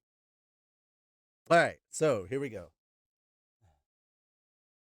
Come to think of it, Roxy was the one who told me, blah, nope, got that one. But they thought I'd lived in the dorms. Of course, I'd already left for the pub at that point, and I guess no one they asked knew where I'd gone, so they asked for my address instead to make sure that they didn't somehow miss me. The 3 of them went looking for my house while Ginger split off to cover more ground. However, they got lost along the way, either because Aisha or Norn got the street wrong, or because the person who'd explained the house's location had done so incorrectly. As they wandered the city, let's see, Regard picked up my footprints and followed them to our house. So that's what happened, I said. I must convey my gratitude. Thank you. There's no need to thank me. I couldn't help but smile at his words. One of my greatest sources of pride. Really? Hang on a second. Hello?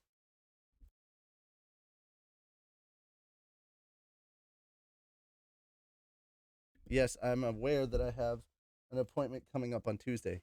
You didn't have to call me right now. Uh,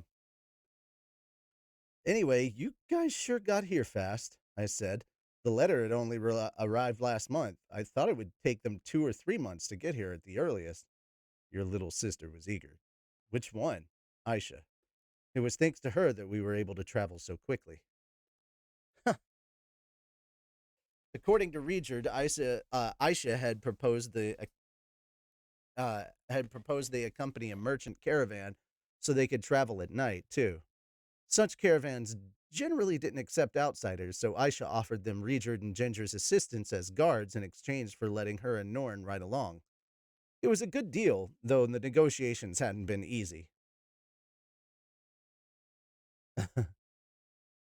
Every time their current caravan reached its destination, they would move to the nearest town in search of another one.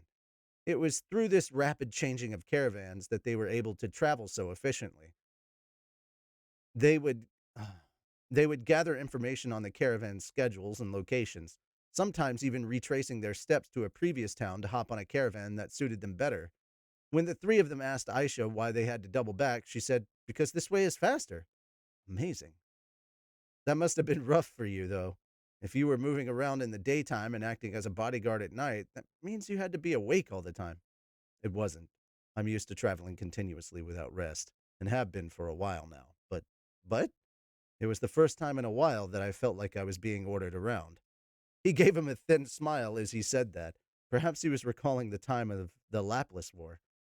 Aisha, that little stinker. I'm not really sure what to say, but it seems my little sister caused you a great deal of. It's just a funny story. As usual, Richard was soft when it came to children, but even if he didn't mind, we couldn't raise Aisha to be the kind of person that ordered people around. I'd have to give her a piece of my mind later. But she just slept like a log while you worked nonstop, didn't she? I argued. She wasn't sleeping. She was constantly calculating our route, planning for us to travel in the most efficient way possible. Hmm. Okay, so she hadn't been making Reacher do all the work. If that was the case, then I couldn't fault her. She's still a child, though, I added. Aisha's gleeful no breaks plan apparently didn't account for their stamina. Partway through the journey, she and Norn both collapsed from exhaustion. According to Aisha's internal schedule, she planned for them to arrive before winter, when the weather would make it difficult for them to travel. That was how they made it here faster than the letter suggested. Miss Ginger must have had a rough time of it as well. How was she? She was actually quite happy with our pace. She said she wanted nothing more than to see His Majesty as quickly as possible.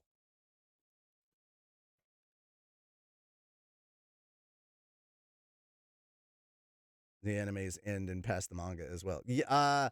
Okay, so the anime covers up to volumes 1 through 6. We're at the end of volume 10, so we are pretty far past where season 2. If season 2 goes where I think it is, we're in the back half of season 2 right now. If we're finishing up 10, we have 11 and 12, and then that'll be the end of season 2. So we've made it to the beginning of the back half. Oh shit! You just started reading. Fuck. Uh. Well, I mean, I can't stop people from showing up here, but there should be like a giant spoiler warning. I can't tell you guys enough. And I did say in the freaking um um post that I made that it's the end of volume 10. So, yeah, man. Um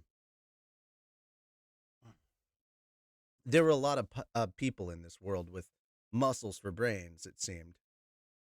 Ginger was sure was a loyal one. She'd probably be reuniting with Zenoba by now. How would she react when she saw Julie? I wished I could be there to see it. She intends to resume serving the prince, apparently, Regid confirmed. I see.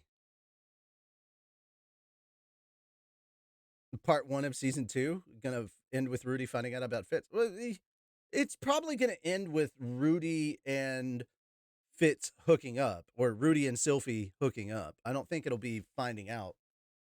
I'd like to think that they're hooking up. I'd like it if season 2 began with like the wedding stuff and everything, like how Volume 10 did. If they follow the same formula that they did, uh, because literally the end of Volume 3 was the Renoa displacement incident. So yeah, when they picked up, I mean, technically Volume 4, well, no, Volume 3 was literally, okay, it was the Renoa displacement incident, and then it was the it was their trek across the demon continent. Honestly, the way they split the anime into the two cores, the first half was volumes 1 through 3, and the second half was volumes 4 through 6. So no, I think they'd have hooked up by that time.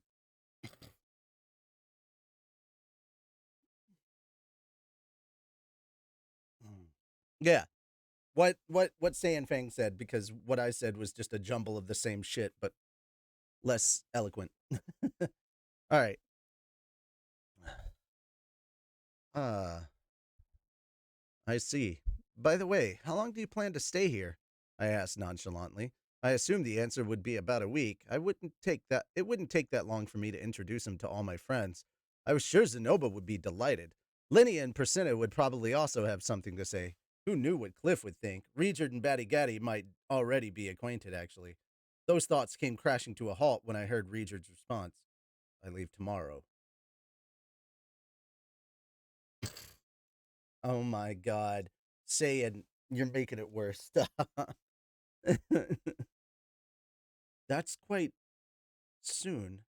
I heard someone saw uh I heard someone saw a devil deep in the woods to the east. I plan to check that out. Regard had already sniffed out his next stop. I did think he could afford to stay a bit longer, but it would be insensitive of me to keep him. Besides, he said, I have no intention of getting in your way. Of course not. You'd never be in my way. I would never treat him like a nuisance. It's also a bit it's also a bit difficult to be here. There was a loneliness in his voice. Perhaps it came as a bit of a shock that Eris and I weren't together. I didn't know exactly how Regard felt, but if I were in his position, I might find it a bit difficult to watch me cozying up with so lovingly to Sylphie. I guess I can't blame you for that. I felt like a rift had formed in our friendship. Maybe Eris was the foundation that kept us together. Rudius. I lifted my head uh, when he called my name. Apparently, I'd averted my eyes at some point. Regard gave me a thin smile. Don't make that face. I'll come back again. It was all I could do to force a smile in return. I didn't regret the fact that I had married Sylphie. However, I did feel as if I'd made some kind of mistake here. If I happen to meet Eris, I'll see what she has to say. Please do, he replied. Looking straight into my eyes, I found a gentle light burning within them. Soon after, Sylphie emerged from the bath. Norn apparently fell asleep mid-bath, while Aisha had been quite rambunctious in the water, but collapsed into sleep the moment she got out. Such was the relaxing effect of a bath. Warm water did wonders for an exhausted body. Thanks for doing that. Aisha seemed to remember me. Aisha seemed to remember me. Guessed who I, she guessed who I was right away. Quite unlike someone else we both know. Your hair is longer, you're not wearing sunglasses, and you're not in boys' clothes, so it doesn't count.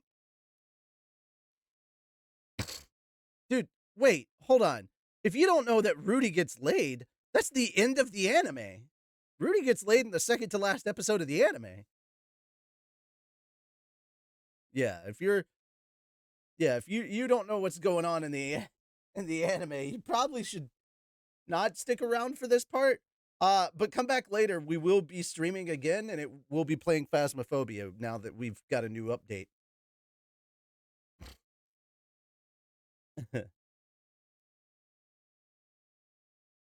But Norn didn't seem to remember. It's rare for a 3-year-old to remember other neighborhood kids. I guess. Sylphie had changed the girls into pajamas and tucked them into the same bed. Talking to them would have to wait until tomorrow. It's a pleasure to meet you. I'm Sylphie Greyrat. Yeah, I'm Regard Spurdia. Sylvie and Regard awkwardly shook hands. They'd both suffered for their green hair in the past, though neither of them sported that color anymore. Regard had shaved it all off, while Sylvie's had turned white during the displacement incident. Um, Mr. Regard, what would you prefer in terms of a room? Anything is fine. Rudy, should we have him use the big room? He's an important guest, isn't he? I didn't think Regard would be particularly concerned about size of the room. Besides, he wouldn't use the bed anyway. Sleep wherever you like. Think of our home as yours. Yeah, I'll do that then. Well, I'm off to sleep. Regard finished speaking, then stood up. All right, good night. Yeah, this is the second half of what would essentially be season 2. Sylvie and I just stood there stiffly, listening as he moved through the house. Apparently, he'd entered the room where the children were sleeping. That lolicon bastard. Nah, just kidding. When we'd traveled together, he never took his eyes off us, even when we slept. That was just the kind of person he was. Besides, he'd let us hear his footsteps on purpose. If he were up to something suspicious, he would have silenced them and moved with stealth. Did I do something to offend him? Sophie asked anxiously. Regard had been a bit curt. It seemed he had some conflicting feelings about my marriage to Sophie, after all. No, you haven't done anything wrong. He takes a bit to warm up to people. He's just mad, that's all. If you're sure that's all it is, Sophie had a slightly worried look. Let's go to bed, okay? Okay. I'd skipped dinner that night, but I wasn't even hungry. Oh, I should have at least provided Regard with something to snack on. I thought as I put out the fireplace and checked the lock on the front door. We already had the most useful security system in the house, but I still wanted to be safe. After turning off the lights, Sophie and I headed up to the Congratulations on second floor graduating together. from a Dave. Then we slipped into Though bed. that is There, basically Sophie just said, getting a "Let's participation trophy. just skip today, okay?" Huh? Oh, yeah, sure. Why, gamer, thank you for the 5 gifted subs. Appreciate Congratulations that. on Let's graduating get from a some Dave. meowses in the Though that chat is and some basically just EA getting a mans. participation I don't know trophy. why I said it like that, but you know what? Just roll with it. We held off on the sex that night. The Congratulations first time on we'd skipped graduating for a from a reason Dave. other than her period. Though that is basically just getting a participation The trophy. next morning, I woke up in bed, just as I always did. Sophie was still asleep. Normally, she was curled into a ball using my arm as a pillow. Congratulations But on today, she graduating was from a using her Dave. own pillow and had a Though tense that look is on her face. basically just getting a Ordinarily, my participation affection trophy. for her came unbidden, together with a pinch of sexual desire, and I would reach out to touch her chest. Then, as I had that Congratulations on source of graduating from a Dave. perfection nestled in the palm of Though my that is hand, basically a just wave of getting a bliss would wash participation over me. trophy. But I didn't feel that sensation today. Instead, I felt under the weather. It wasn't a good day for my rising dragon. I should have been happy since Regard was here, but it seemed Eris was really weighing on my mind. I felt gloomy and restless. Though I didn't feel too motivated, I decided to start my daily training anyway. I was sure that 10 minutes of exercise would perk me up. With that thought in mind, I stepped outside. A chilling scene awaited me. Someone else was already standing at our front entrance. 2 towering figures, actually. One, a bald warrior, a man who shaved his hair in order to hide his green hue. He wore none of the Arctic clothing common in the region, but was dressed in civvies, bearing a lance. It was Regard. Then there was another man. He had a large and brawny body with skin as black as pitch and purple hair. Batty Gaddy had his 6 arms folded together over his chest, giving off an immensely imposing aura as he stood in front of Regard. The chill in the air was intense, volatile. If someone let it match, it might explode. Batty Gaddy wasn't smiling, which was rare. In fact, he wore no expression at all. Regard had his back to me, so I couldn't see his face. Did this mean they knew each other after all? They'd both been alive since about the time of the Laplace War. One, the captain of Laplace's Imperial Guard, the other in the moderate faction on the opposite side. Regard currently despised Laplace with all his heart, but back then their circumstances had probably been quite different. Batty gave me a glance, then he looked at Regard once more. So that's it, he nodded, apparently having satisfied his curiosity. Then, without saying anything more, he turned on his heel. The snow crunched beneath his feet as he disappeared into the distance. Regard silently glanced over his shoulder at me. He looked a bit anxious. It was a rare thing to see him in a cold sweat. Something happened between you and King Batty? A long time ago. I could infer the rest from his short reply. I heard the madness of the Spurred tribe had led them to attack any who crossed their path, be they friend or foe, and that had to have included some of Batty Gaddy's people. Regardless of how uncommitted he was to ruling, he was still a king. I wondered what their relationship had been like after the war. I couldn't picture someone as optimistic as Batty Gaddy seeking revenge on the Spurred. If anything, he'd probably champion the powerless citizens the Spurred had. Even if Laplace had been the cause of the Spurd's destructive tendencies, Richard had still killed people, and Batty Gaddy had gotten his revenge for it. I was sure that was it. No, wait, it was possible Batty Gaddy didn't know how or why that went down with the Spurred tribe. With what went down with the Spurred tribe was Laplace's fault.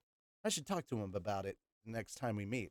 Come to think of it, how would he react if I told him I planned to mass produce and sell Regard figurines in the future? Mr. Regard, just to be clear, that man has been good to me ever since he came to this city. I can only imagine what must have happened in the past, but don't worry. I have no intention of fighting him. Regard smiled stiffly. As he said that, yet he clearly exhibited the intent to kill moments ago. If I hadn't come out when I did, still, I never thought I'd see him here of all places. Apparently he came here to see me, I said. Ah, well, that does fit his character. Regard forced another smile before returning to the house. The whole encounter had thrown me for a loop. I would have thought cheerful, easygoing Batty Gaddy could get along with anyone. When I returned to the house, Sophie was awake and preparing breakfast. Aisha, who had donned a maid outfit for some reason, was helping out as well. Norn appeared to still be asleep. Intending to rouse her, I headed upstairs. I knocked on the door and immediately began reaching for the doorknob, but a sense of foreboding stopped me from opening it. Instead, I called out to her, "It's about time for breakfast, so please come downstairs." There was no answer, but when I strained to listen, I heard the rustling of clothes. Apparently, she was in the midst of changing. I'd avoided triggering a surprise naked scene. I wasn't a dull-witted protagonist anymore, after all. Okay. Once I heard her voice from behind the door, I felt relieved and returned to the first floor. The five of us ate breakfast together. Aisha seemed to have good table manners for her age and ate beautifully. As usual, Regard only used a fork. Norn, still looking half asleep, didn't eat very gracefully. Well, at least I could say she was using a fork. That was a step up from Eris, who just stabbed her meat with a knife and put it in her mouth. Well then, it's time for me to be off. Oh, well then, it's time for me to be off. As soon as our meal was finished, Regard prepared to depart. He had very little in the way of baggage, so he wasn't carrying much. The five of us set out for the city exit to see him off. Regard claimed that wasn't necessary, but it wasn't a problem of necessity. It was only natural to see a friend off. There wasn't much conversation as we walked. Eventually, Norn grabbed onto the hem of Regard's shirt. Quiet enough, it could almost go unnoticed. Regard, however, did notice and slowed his pace a bit. I eased up to match them. Norn didn't seem to want to part with Regard, and I understood the feeling. Perhaps I should beseech him to stay after all. One night just wasn't enough to catch up, and there were people I wanted to introduce him to, and a mountain of things I wanted him to see.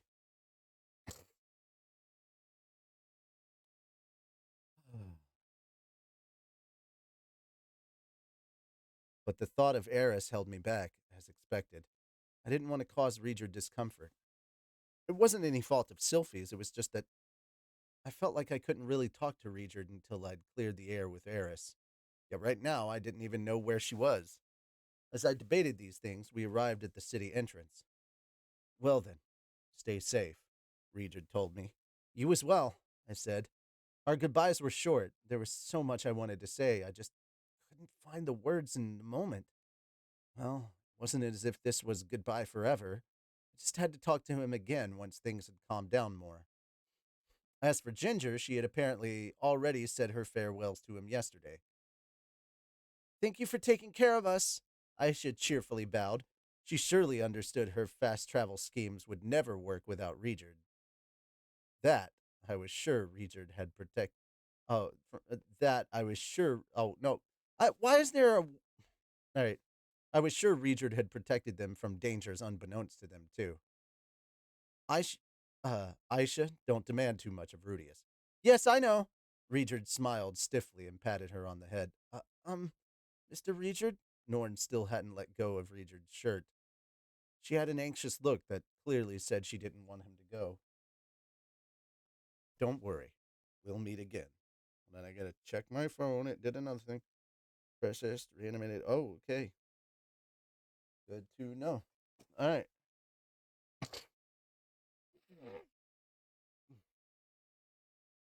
Regjard offered a small smile as he rested his hand on her head. Seeing the two of them stirred up old memories. Back when I made that same anxious expression, Regjard would also stroke my head. Norn looked down, then lifted her face. She tried to say something, then pursed her lips. Her face contorted into several different expressions until she finally made up her mind. I I want to go with you, she declared. Regjard looked troubled as he stroked her head, saying nothing. However, as the seconds passed, Norn's eyes quickly filled with tears. Rely on Rudius from now on, not me, he said. But I can't! He and Father! That's in the past. He's already reflected on his actions. Your father did as well. I told you about the hardship he'd been through as we traveled. Even you accepted that. But yesterday he was drunk, and he's with a different girl this time than he was that time. I can't trust him. The air around us seemed to grow chill when she said that, though maybe it was just my imagination. After all, I had already told Sylphie about Eris. It wasn't cheating, and it wasn't as if I were trying to be a playboy. No, that probably wasn't how it looked to Norn. Regjard looked at me and then Sylphie before forcing a smile. That's just the way things between men and women. That's just the way of things between men and women. It happens. It absolutely doesn't mean your brother is disloyal. He took his hand away from her head. Over there, you. Will you tell me your name one more time? Oh, yes, I'm Sylphiette. Sylphiette, I leave these two and Rudius in your care. Of course. Regjard finally exchanged words with Sylphie at the very end. His feelings toward her were surely complicated, but I prayed he held no ill will. Well then, let's meet again. I watched him go until I couldn't see him anymore. There was a time when I watched as his figure receded into the distance. Filled with gratitude toward him, I was sure that right now, Aisha and Norn felt the same.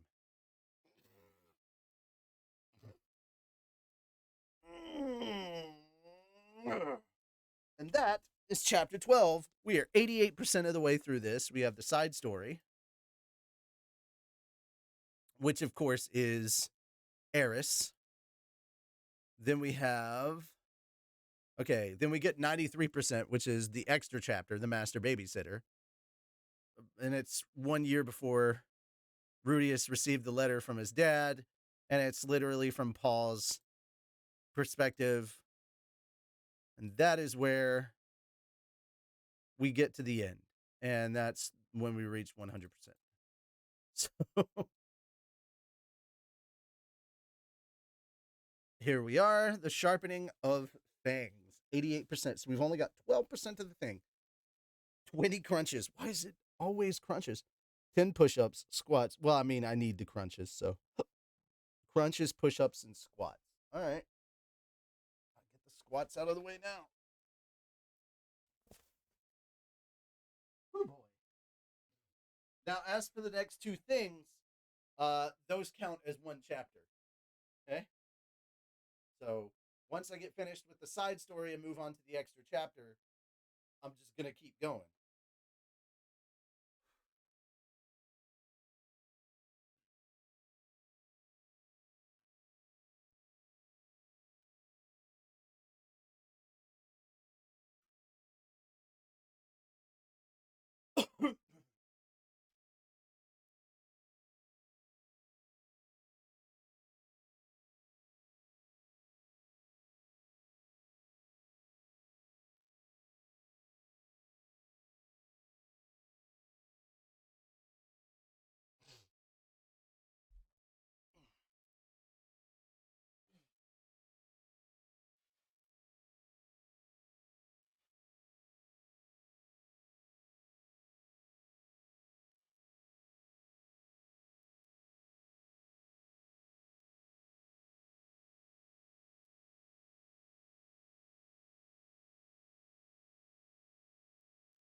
Oh, give me a minute.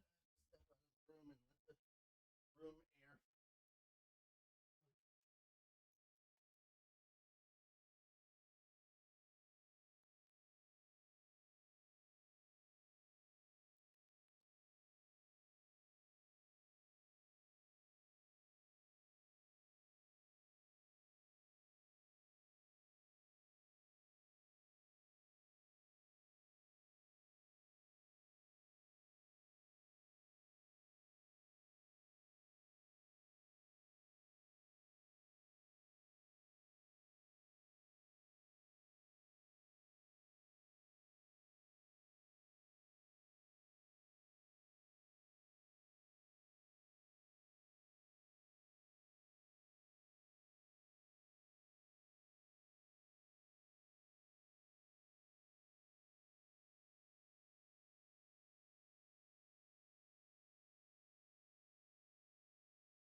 All right, come here, Toby.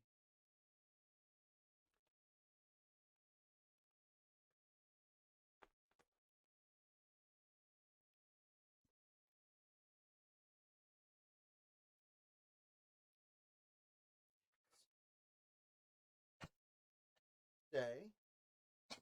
Yeah, I know. You're coughing up, buddy. You don't know what others do.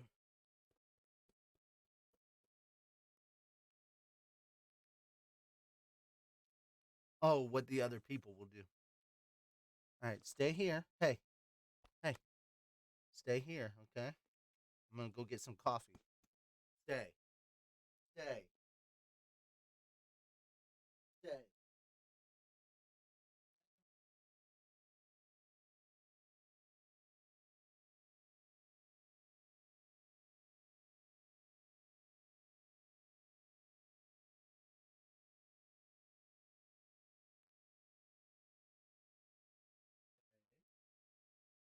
Good boy, stay in. Good boy, stay in. Yes. Now look, look. He's gonna have like a little smile on his face when I pat him. Oh, whoa, whoa, stay. Okay, I need that to move. There we go. There we go. There we go. Oh.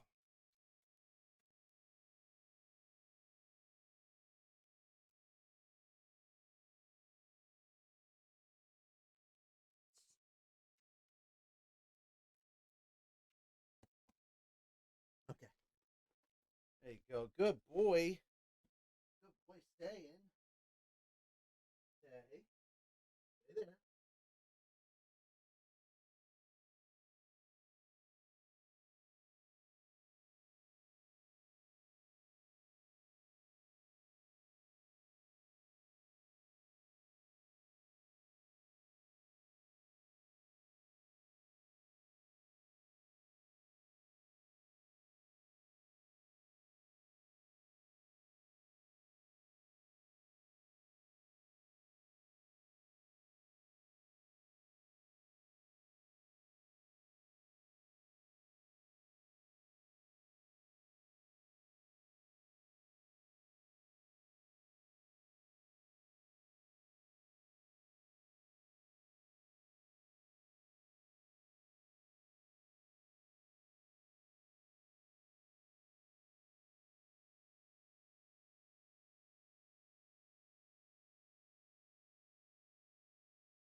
Is this just a spot you have that I didn't notice before?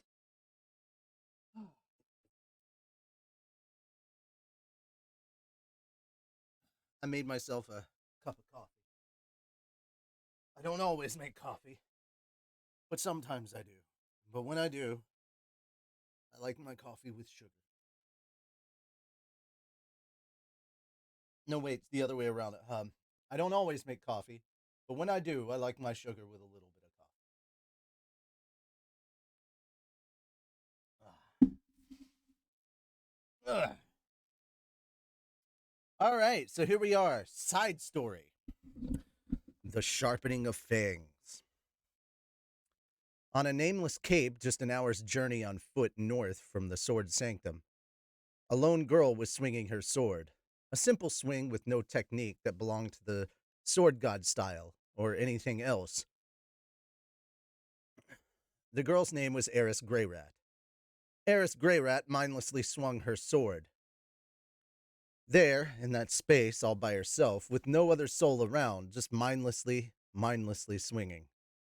A swing weighed down by idle thoughts was a meaningless one. A swing that merely mimicked the motions of others was meaningless too. If your sword was pure, empty of thought, then each swing would sharpen your skills.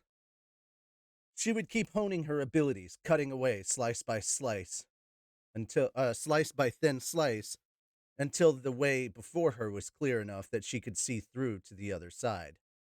Each slash made her that much stronger. How much more repetition was required? Just how long would she have to continue before she'd reach Orsted's level? Eris didn't know. No one did. Perhaps she would never be able to reach that level, no matter how hard she worked. Such thoughts were exactly the meaningless kind she was supposed to avoid. Eris clicked her tongue. She shook her head and sat down to think. It was annoying. She wanted to defeat Orsted, but the more she thought about it, the further she seemed to get from her. The further he seemed to get from her. At one point, her master Ghislaine had told her, "Think." Eris, however, was bad at thinking. No matter how much she racked her brain, she couldn't produce an answer that satisfied her. Compared to that, her second teacher, Regard, had been much better. "Do you understand?" he would ask. He would knock her down, then just ask whether she understood or not. Over and over again, he would keep going until she finally got it, without her having to use her head, as if they were equals. Eris respected Ghislaine. She also respected Regard. Frustratingly, the sword god's teachings combined the good parts of both of the people she respected. He had ordered her thusly: just swing your sword without thinking. Don't think, just swing. And when you get tired, then think. When you're tired of thinking, stand back up and swing again. So she did just that. She swung, sat, swung, sat. When she got hungry, she ate. When she repeated the process of swinging her blade and sitting all over again, and sitting all over again. Oh, then she repeated the process of swinging her blade and sitting all over again. Fuck, what is up with my nose, man?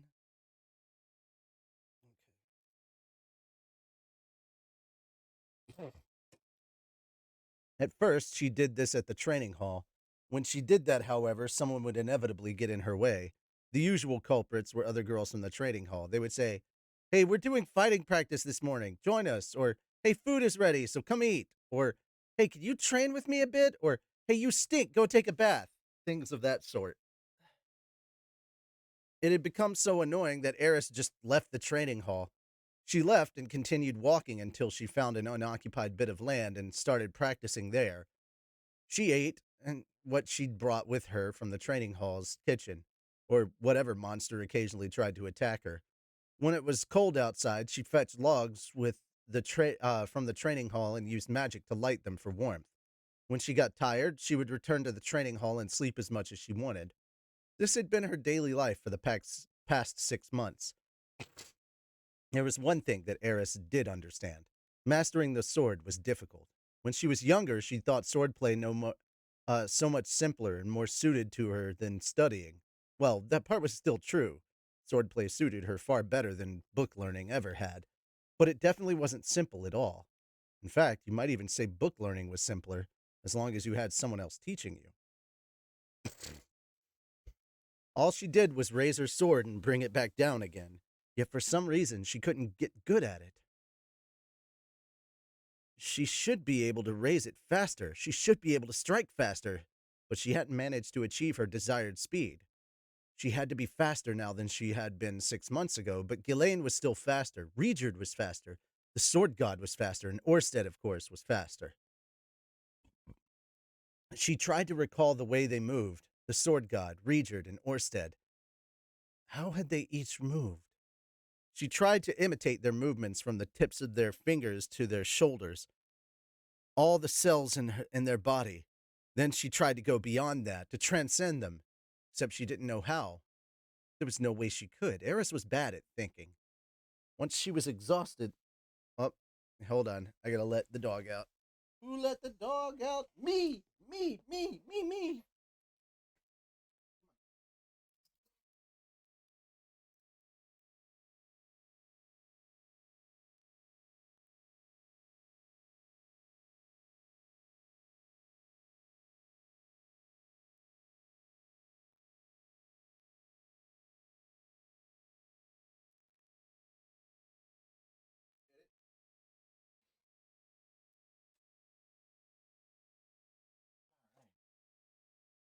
Get a.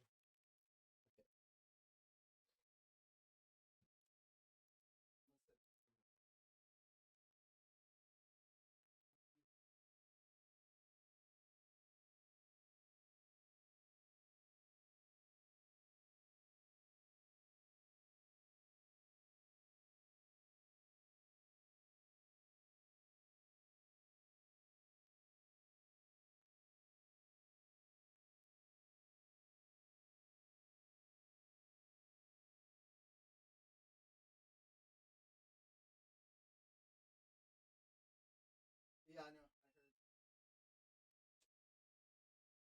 Alrighty. You got the cleaning stuff for me for the glasses and some other stuff we needed from the house.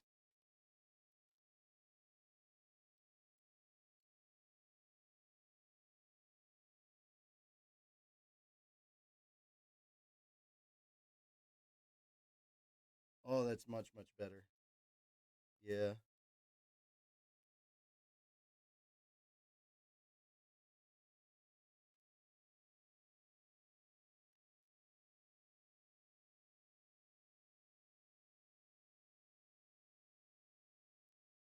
Big ol' All right. Oh, yeah, that's so much better. Yeah, yeah. Oh, and the alcohol on that helped with my nose a little bit. All right. All right.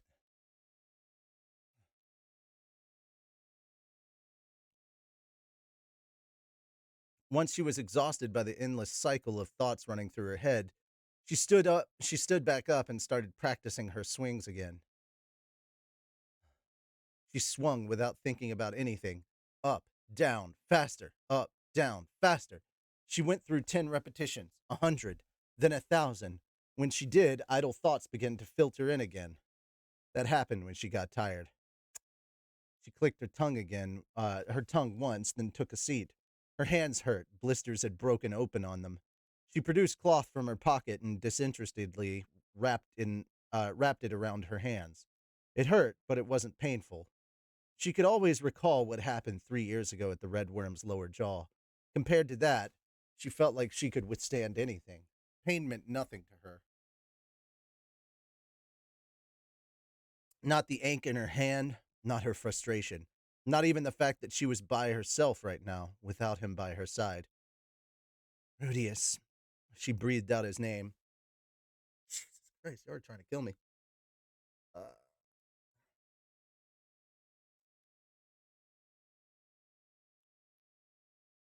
Eris didn't think about it any further. She was bad at thinking. She also wasn't very good at staying positive. The more she thought, the more she realized she could break.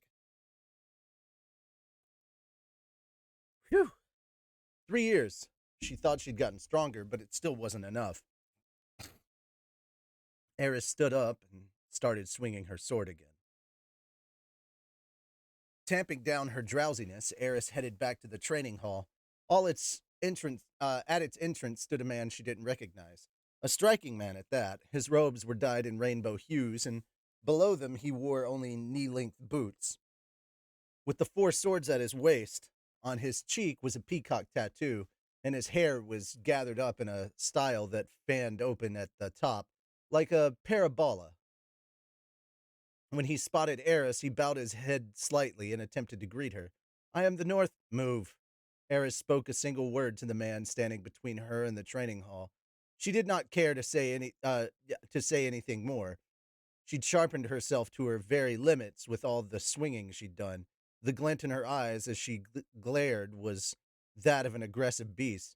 Murderous intent swelled from her like an all-consuming blaze.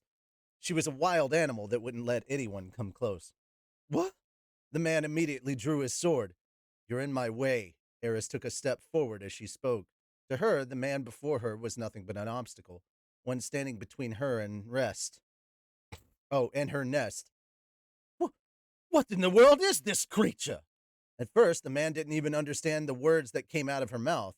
For a moment, all he saw was a starved beast looking for a meal. Then Eris drew a blade of her own, and he finally realized she was human, a sword fighter at that. You may refer to me as Albert, the peacock blade, he said. I see that you are a student of the sword god style. Might I request that you guide me to meet with the sword god? I told you to move. Irritated, Eris took another step forward. She was telling him to get out of her way. However, those words didn't register with the man called Albert. The only thing that did was Eris's murderous intent, that and the realization that talking was pointless. With that, Albert, with one sword in his hand, reached for the shorter sword at his waist with his left. However, he wielded his weapon in reverse, brandishing the flat side of the blade at her. At striking distance, Eris decided she would remove the obstacle in her path with force. Her blade whizzed through the air. She was using Sword of Light, an ability honed through all her practice. A normal opponent had no hope of countering the sword god style's most lethal technique. Wow. And that's where we get this image. Fucking she's angry. All right. And now we get to the next image. That was only if they were a normal opponent, however. Albert gripped both swords in his hands and used them to brush off the attack. Eris had perceptively anticipated his reaction and was now swinging her blade back in the opposite direction. Oh! Eris' sword was stopped by the one in Albert's left hand. She was using 2 hands to wield hers, where he was using only one, but he easily deflected her attack. Her blade slid off to the side, merely clipping the edge of his hair. Eris' body followed the momentum of her blade, causing her to stumble on her pivoting foot At that exact second, Alber's right hand flew toward her exposed neck. Eris discarded her sword and dropped to the ground in a crouch. Alber's weapon plowed through empty space where she'd just been. Eris moved like a cat, flipping herself back over. She was trying to retrieve her sword. Albert kicked her weapon away and it vanished into the snow. Normally, that would be the end of the match, but Eris didn't stop. The moment she realized her sword was lost, she flew at Albert with... Really? Anyway, man. The moment she realized her sword was lost, she flew at Albert with her fists instead. Albert slammed the center of his blade against her cheek with enough force to shatter her cheekbone. It left a single cut on her face. However, even after that, Eris still didn't stop. She swung at his jaw. Albert tried to stop her by using the weapon in his left hand. Her hand tangled with his, her fingers hooked around the hilt. Albert felt a chill run down his spine as he realized she was trying to steal his sword from him. This beast wouldn't stop until he killed it. He gave the woman coiled around him a hard kick, sending her hurtling through the air. Then he readjusted his grip on his weapon so the blade was now facing her.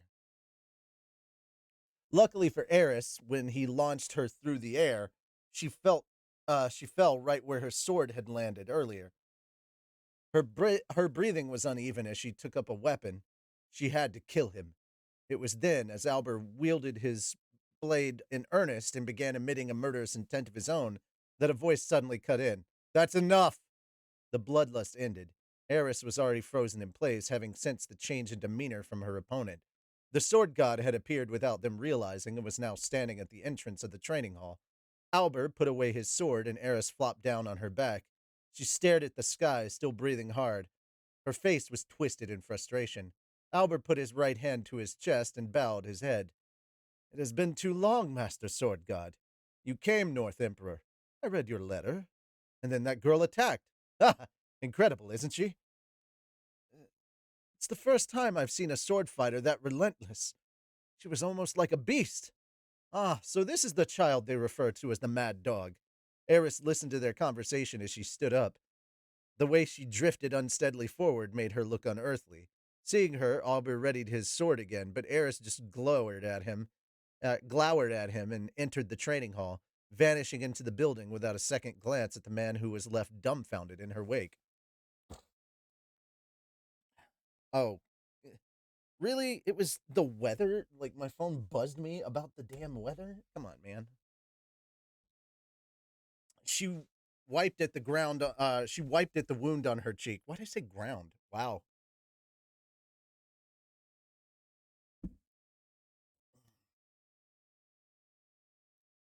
She wiped at the wound on her cheek as she headed down the hall toward her room, not bothering to brush off the snow clinging to her body.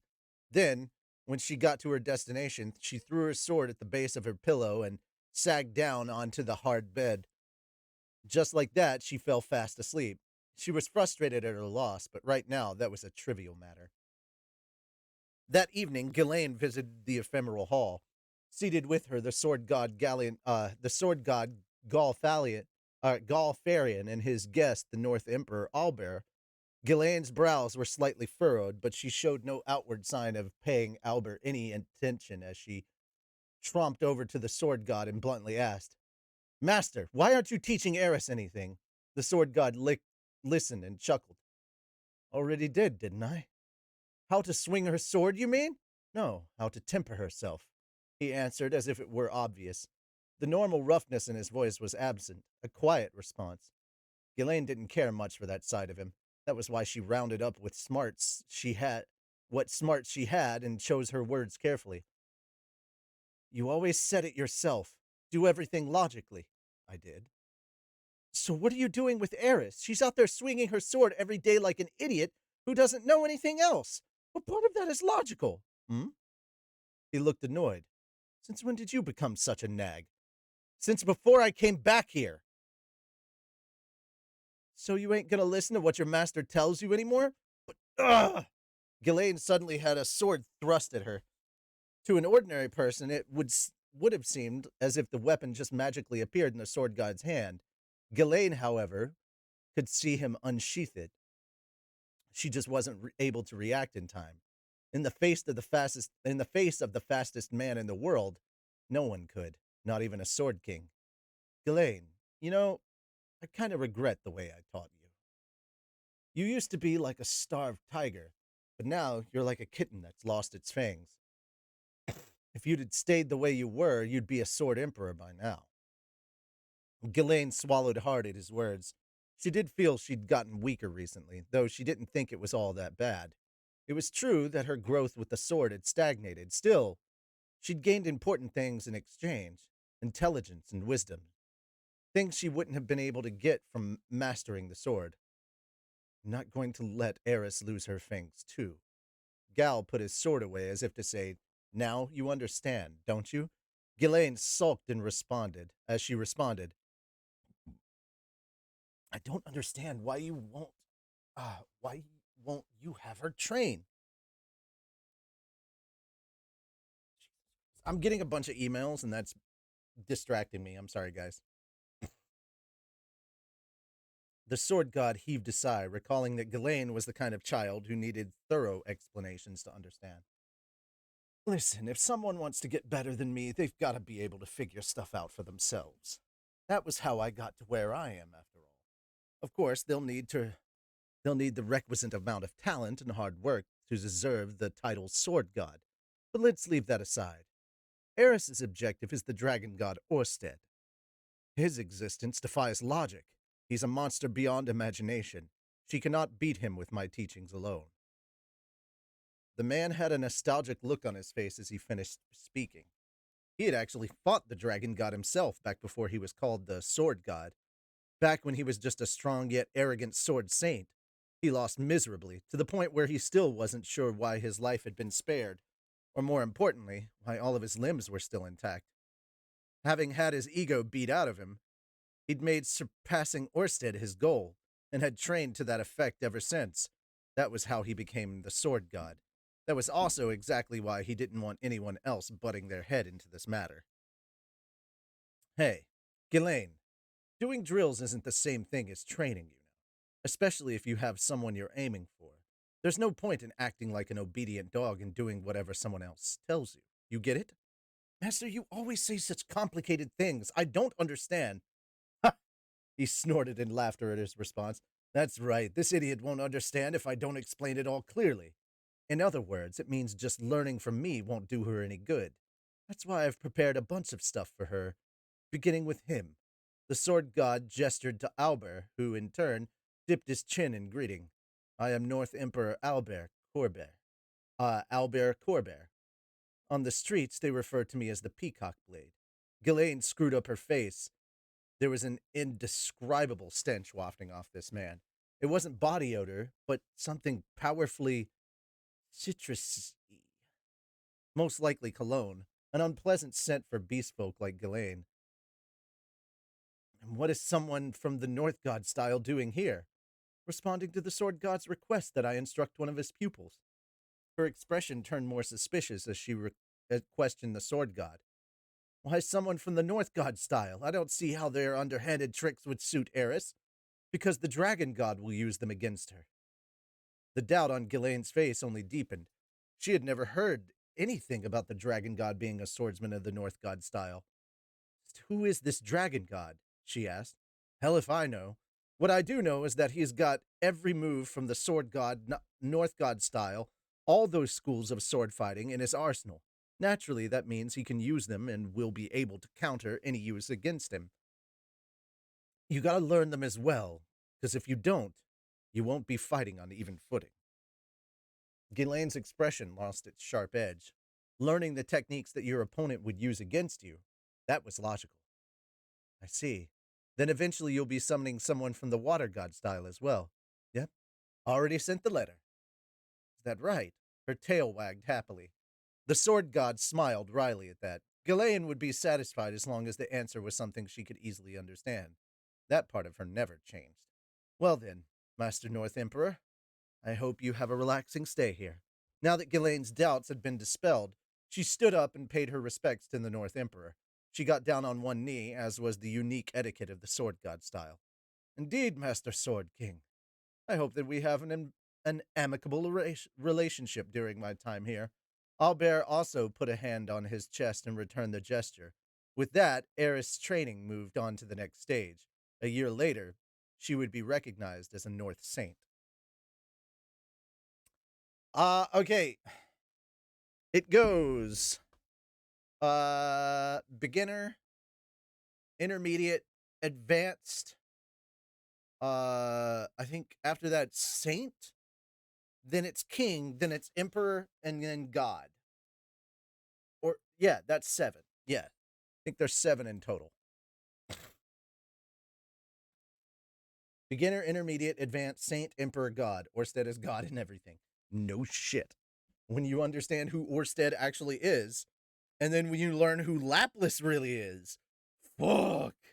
So, for those of you who have gotten all the way up to chapter 15, or not chapter, but volume 15, you know what I'm talking about. When you learn who Lapis is, and you learn about the Lapis aspect, it's like, holy shit, dude.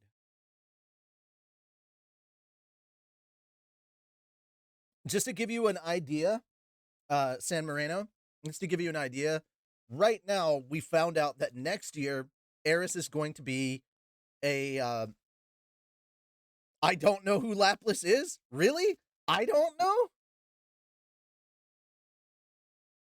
Okay.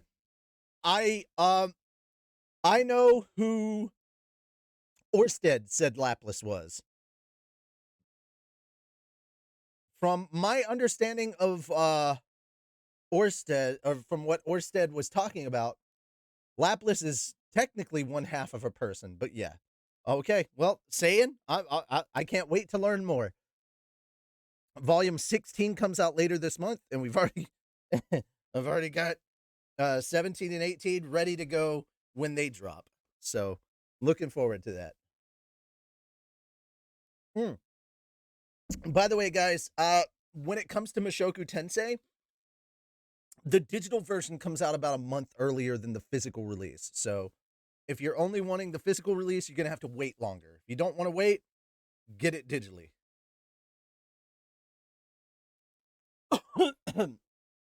Yeah. You're still on the 12th?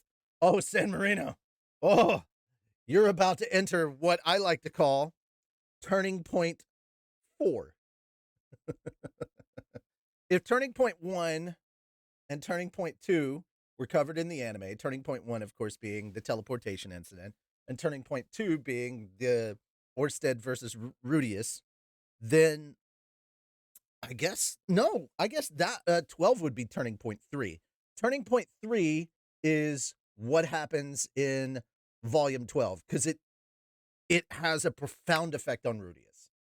The aftermath of 12 is like life-changing for Rudius. And then 4 is 16. Or 15. Do you get what DDK Lapis means? Are you asking me if I know what the Lapis theory is? Yes, I've actually I'm wearing the scientist jacket for a reason. But yes, I know what the Lapis theory is and what the Lapis demon theory is, and it's hilarious and it works perfectly for something we had set up in the abridged. And it also means something very important for Czech too. No, the aspect is not DDK Lab. No, that's not what we're talking about. I'm not worried about that. Just finish Turning Point 3. Oh, fuck. All right, then. Yeah, Turning Point 4 happens in Volume 15. Good luck.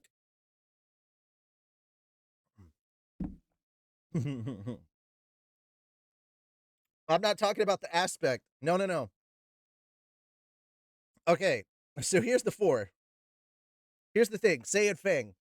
Lapis, I keep wondering why Lapis kept coming up in so many different anime and light novels and stuff, and I decided to look it up. There's the Lapis demon theory, which is an actual scientific theory. You should look into it. It's really interesting. And it is something that it is very much something that we can use in the abridged, in one of our abridged series, and it is also something that will show up in Czech. Yes, Rage, you did hear that right. It will The Laplace demon theory is something that we're going to hint at in Konosuba Abridged. It when I found that out, I was like, oh my god, that's so fucking funny. Because that works so well with what we've already got built. It's something that I learned that really fit in with what the kind of central storyline that we're kind of weaving through all of our abridged shit. So yeah, dude. Yeah, dude. If you look up the Laplace demon theory, then there you go. That's what we're looking up. Okay. Saying I'm not talking about anything pertaining to this book. I'm, in fact, you're the one that's incorrect. I'm talking about the real Laplace. The Laplace demon theory was created by a French scientist who had a hypothesis, and it was named after him. His last name was Laplace, or Laplace, however you want to pronounce it. But yes, I am aware that what I'm talking about has nothing to do with what you're talking about as far as Laplace in this world. I'm talking about the actual scientific theory of the demon Laplace. That's where people are getting this from. That's why there are so many quote unquote Laplace characters that are like demonic in nature. There's Laplace and Slime, Laplace and Mushoku Tensei. Like Laplace is popping up all over the culture right now in anime and light novels and stuff. And I was just curious where they got this from, because usually when something like that starts happening, they grabbed it from somewhere in history. And then when I did an actual research on what Laplace was in our history and found out about the Laplace demon theory, it was really good. And I immediately shared it with Tony. It's just really interesting. If you get the chance, check out the Laplace demon theory. Google that. It's so interesting. Though, to be fair, if you do that, you're going to immediately smile because you'll know what we're referencing in the abridged.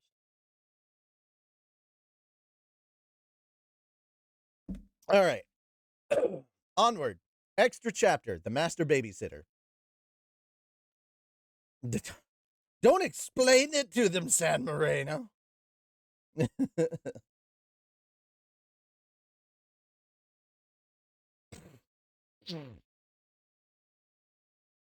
Okay, whatever, saying. I'm not worried about that. Stop spoiling it for me. I didn't want to know at all.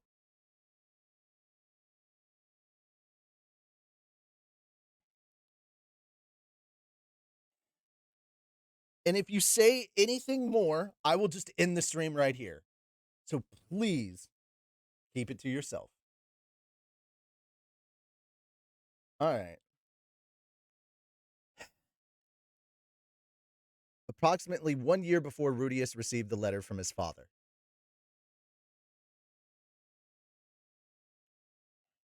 I'm gonna have to calm down because like I'm angry that you actually like put that out there. I didn't need to know that information. I'm pissed that you spoiled that.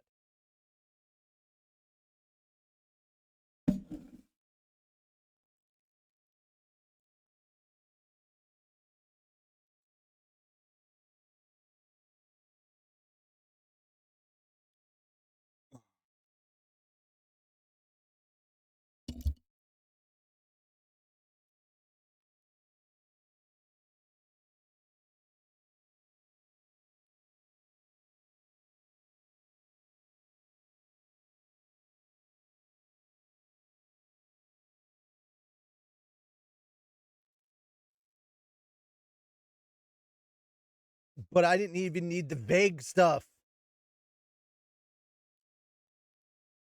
It's too late now. I already read it, dude.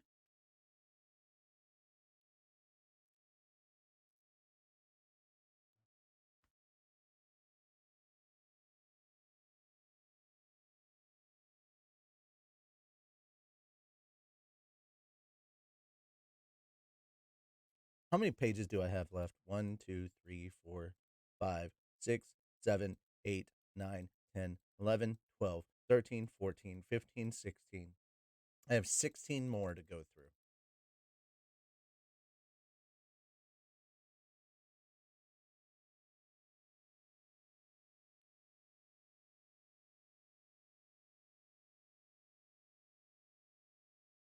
Honestly, the next chapter isn't even worth doing.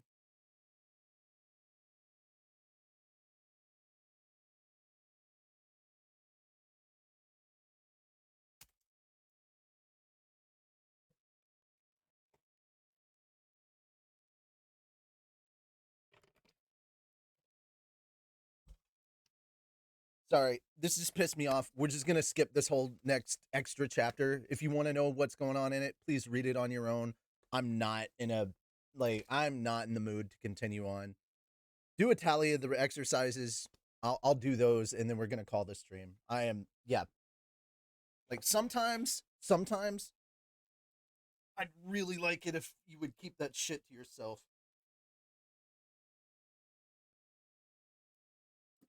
Like I'm done. I'm fucking done. 40 crunch it? Jesus fucking Christ.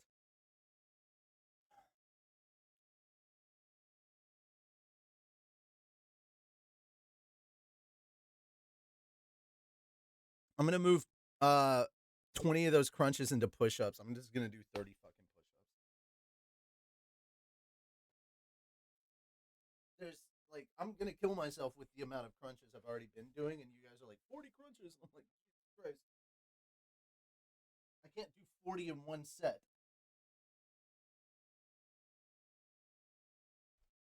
I don't have that kind of skill. I'm old. I'm out of shape.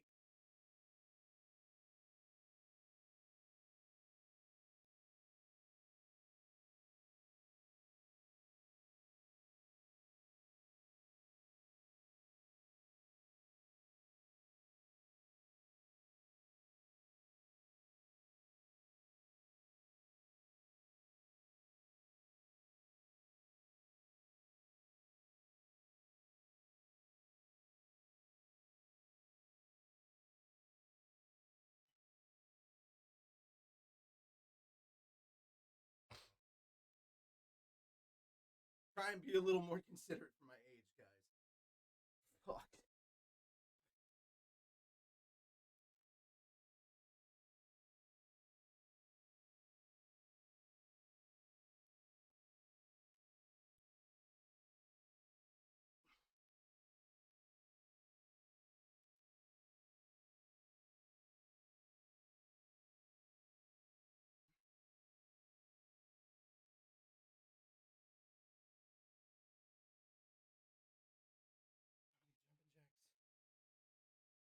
Jumping jacks.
30. Well, yeah, that's it. We'll start volume 11 next week. With the fellas tomorrow, we'll be doing more Destiny. Slime is Monday. Wednesday, we start back up with Dungeons and Dragons. It will be I don't know. It depends on how pissed off I stay, Spider. I'll probably be back. It's not going to be that bad. I'll probably be back in an hour, and I'll be fine. But, let me finish. Overlords and Best Boys is moving from weekly to bi-weekly, so it'll be every 2 weeks. And in between that, we'll also have another... Just don't talk to me on Discord or anything else right now, please. I understand that you wanted to apologize, but I don't need to look at my phone right now. I'd rather just fucking ignore the situation entirely, okay? Just let me be. Whew. Anyway. So every other week we'll be doing What the Fell on Wednesdays on top of Sundays. Fan Friday's still going to be how it normally is. We will be doing Minecraft stuff. If you want to come by, hang out with us on that.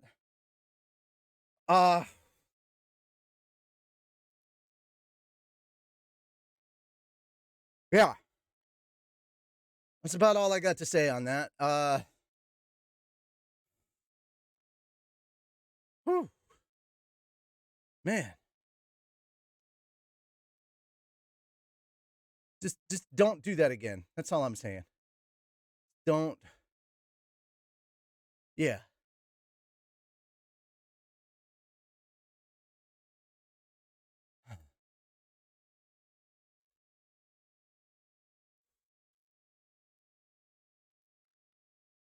So, yeah, I'll see you guys later. Probably later on tonight, I'll be playing Phasmophobia. Just keep an eye on the Discord or the notifications or all that stuff. And just, for now, just leave me be. Okay? Don't bother me. Don't apologize to me. Just leave me the fuck alone. We cool? Sorry. I don't normally snap on a stream, but that kind of got to me. I'm trying to be diplomatic, but at the same time, I'm like, if I'm overly diplomatic, my intent doesn't come across. So let's just go under the assumption that right now you're all Daves and I'm Menu and you don't want to fucking bother me. Okay? Until I say, hey, come check out the stream, let's just assume I'm on a please don't talk to me basis. Right? Sorry that this ended on such a downer note. We were having a lot of fun, and I feel like I kind of ruined it. So, apologies to everybody that was having a good time. I'm glad I just got... I'm glad I got most of it done. But yeah, I'll be back later, hopefully in a much better mood. But I think we've all learned a valuable lesson here. Don't fucking spoil stuff for me coming up on stories that I'm reading. Okay? Don't do that. The only thing that upsets me more than that is if you actively tell me that you pirate anime. You tell me that, and I will sit here and say to your face, don't ever watch the shit I make again. I don't want you as a fan. If you're gonna pirate your shit, I'd rather not know about it. Just keep that shit to yourself. I have friends in the fucking industry that make their living off of this. Okay? That make their living off of anime. And I don't care whether you like sub or dub. That doesn't matter. Okay? But they make their money off of the industry. Like, that's their livelihood. They got kids to feed. They got bills to pay. Shit like that. And they're really good human beings. They're decent fucking people. And I have those friends and contacts from all the stuff I did when I worked in the industry. Anyway, that aside, they do a lot of work. They read more shit than you'd know. They're probably more well-informed on the series that they work on a lot of the time than you are.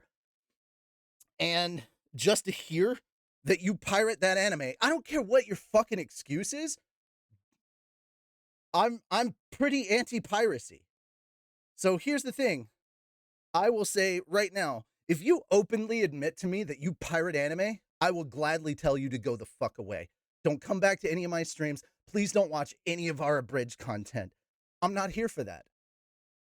And hey, you're free to tell everybody else on Fat Dog, and if they don't like that I have that stance, they can tell me to leave Fat Dog, and I will happily do so. I do not promote piracy. And I know nobody has said that. I'm just saying that's the thing that will push me over the edge faster than spoilers. Like, as much as this spoiler thing upset me, yeah, that's the one thing. So I just want to get this out of the way. If you pirate your anime, don't tell me about it. It's not something to brag about. You're a leech on society.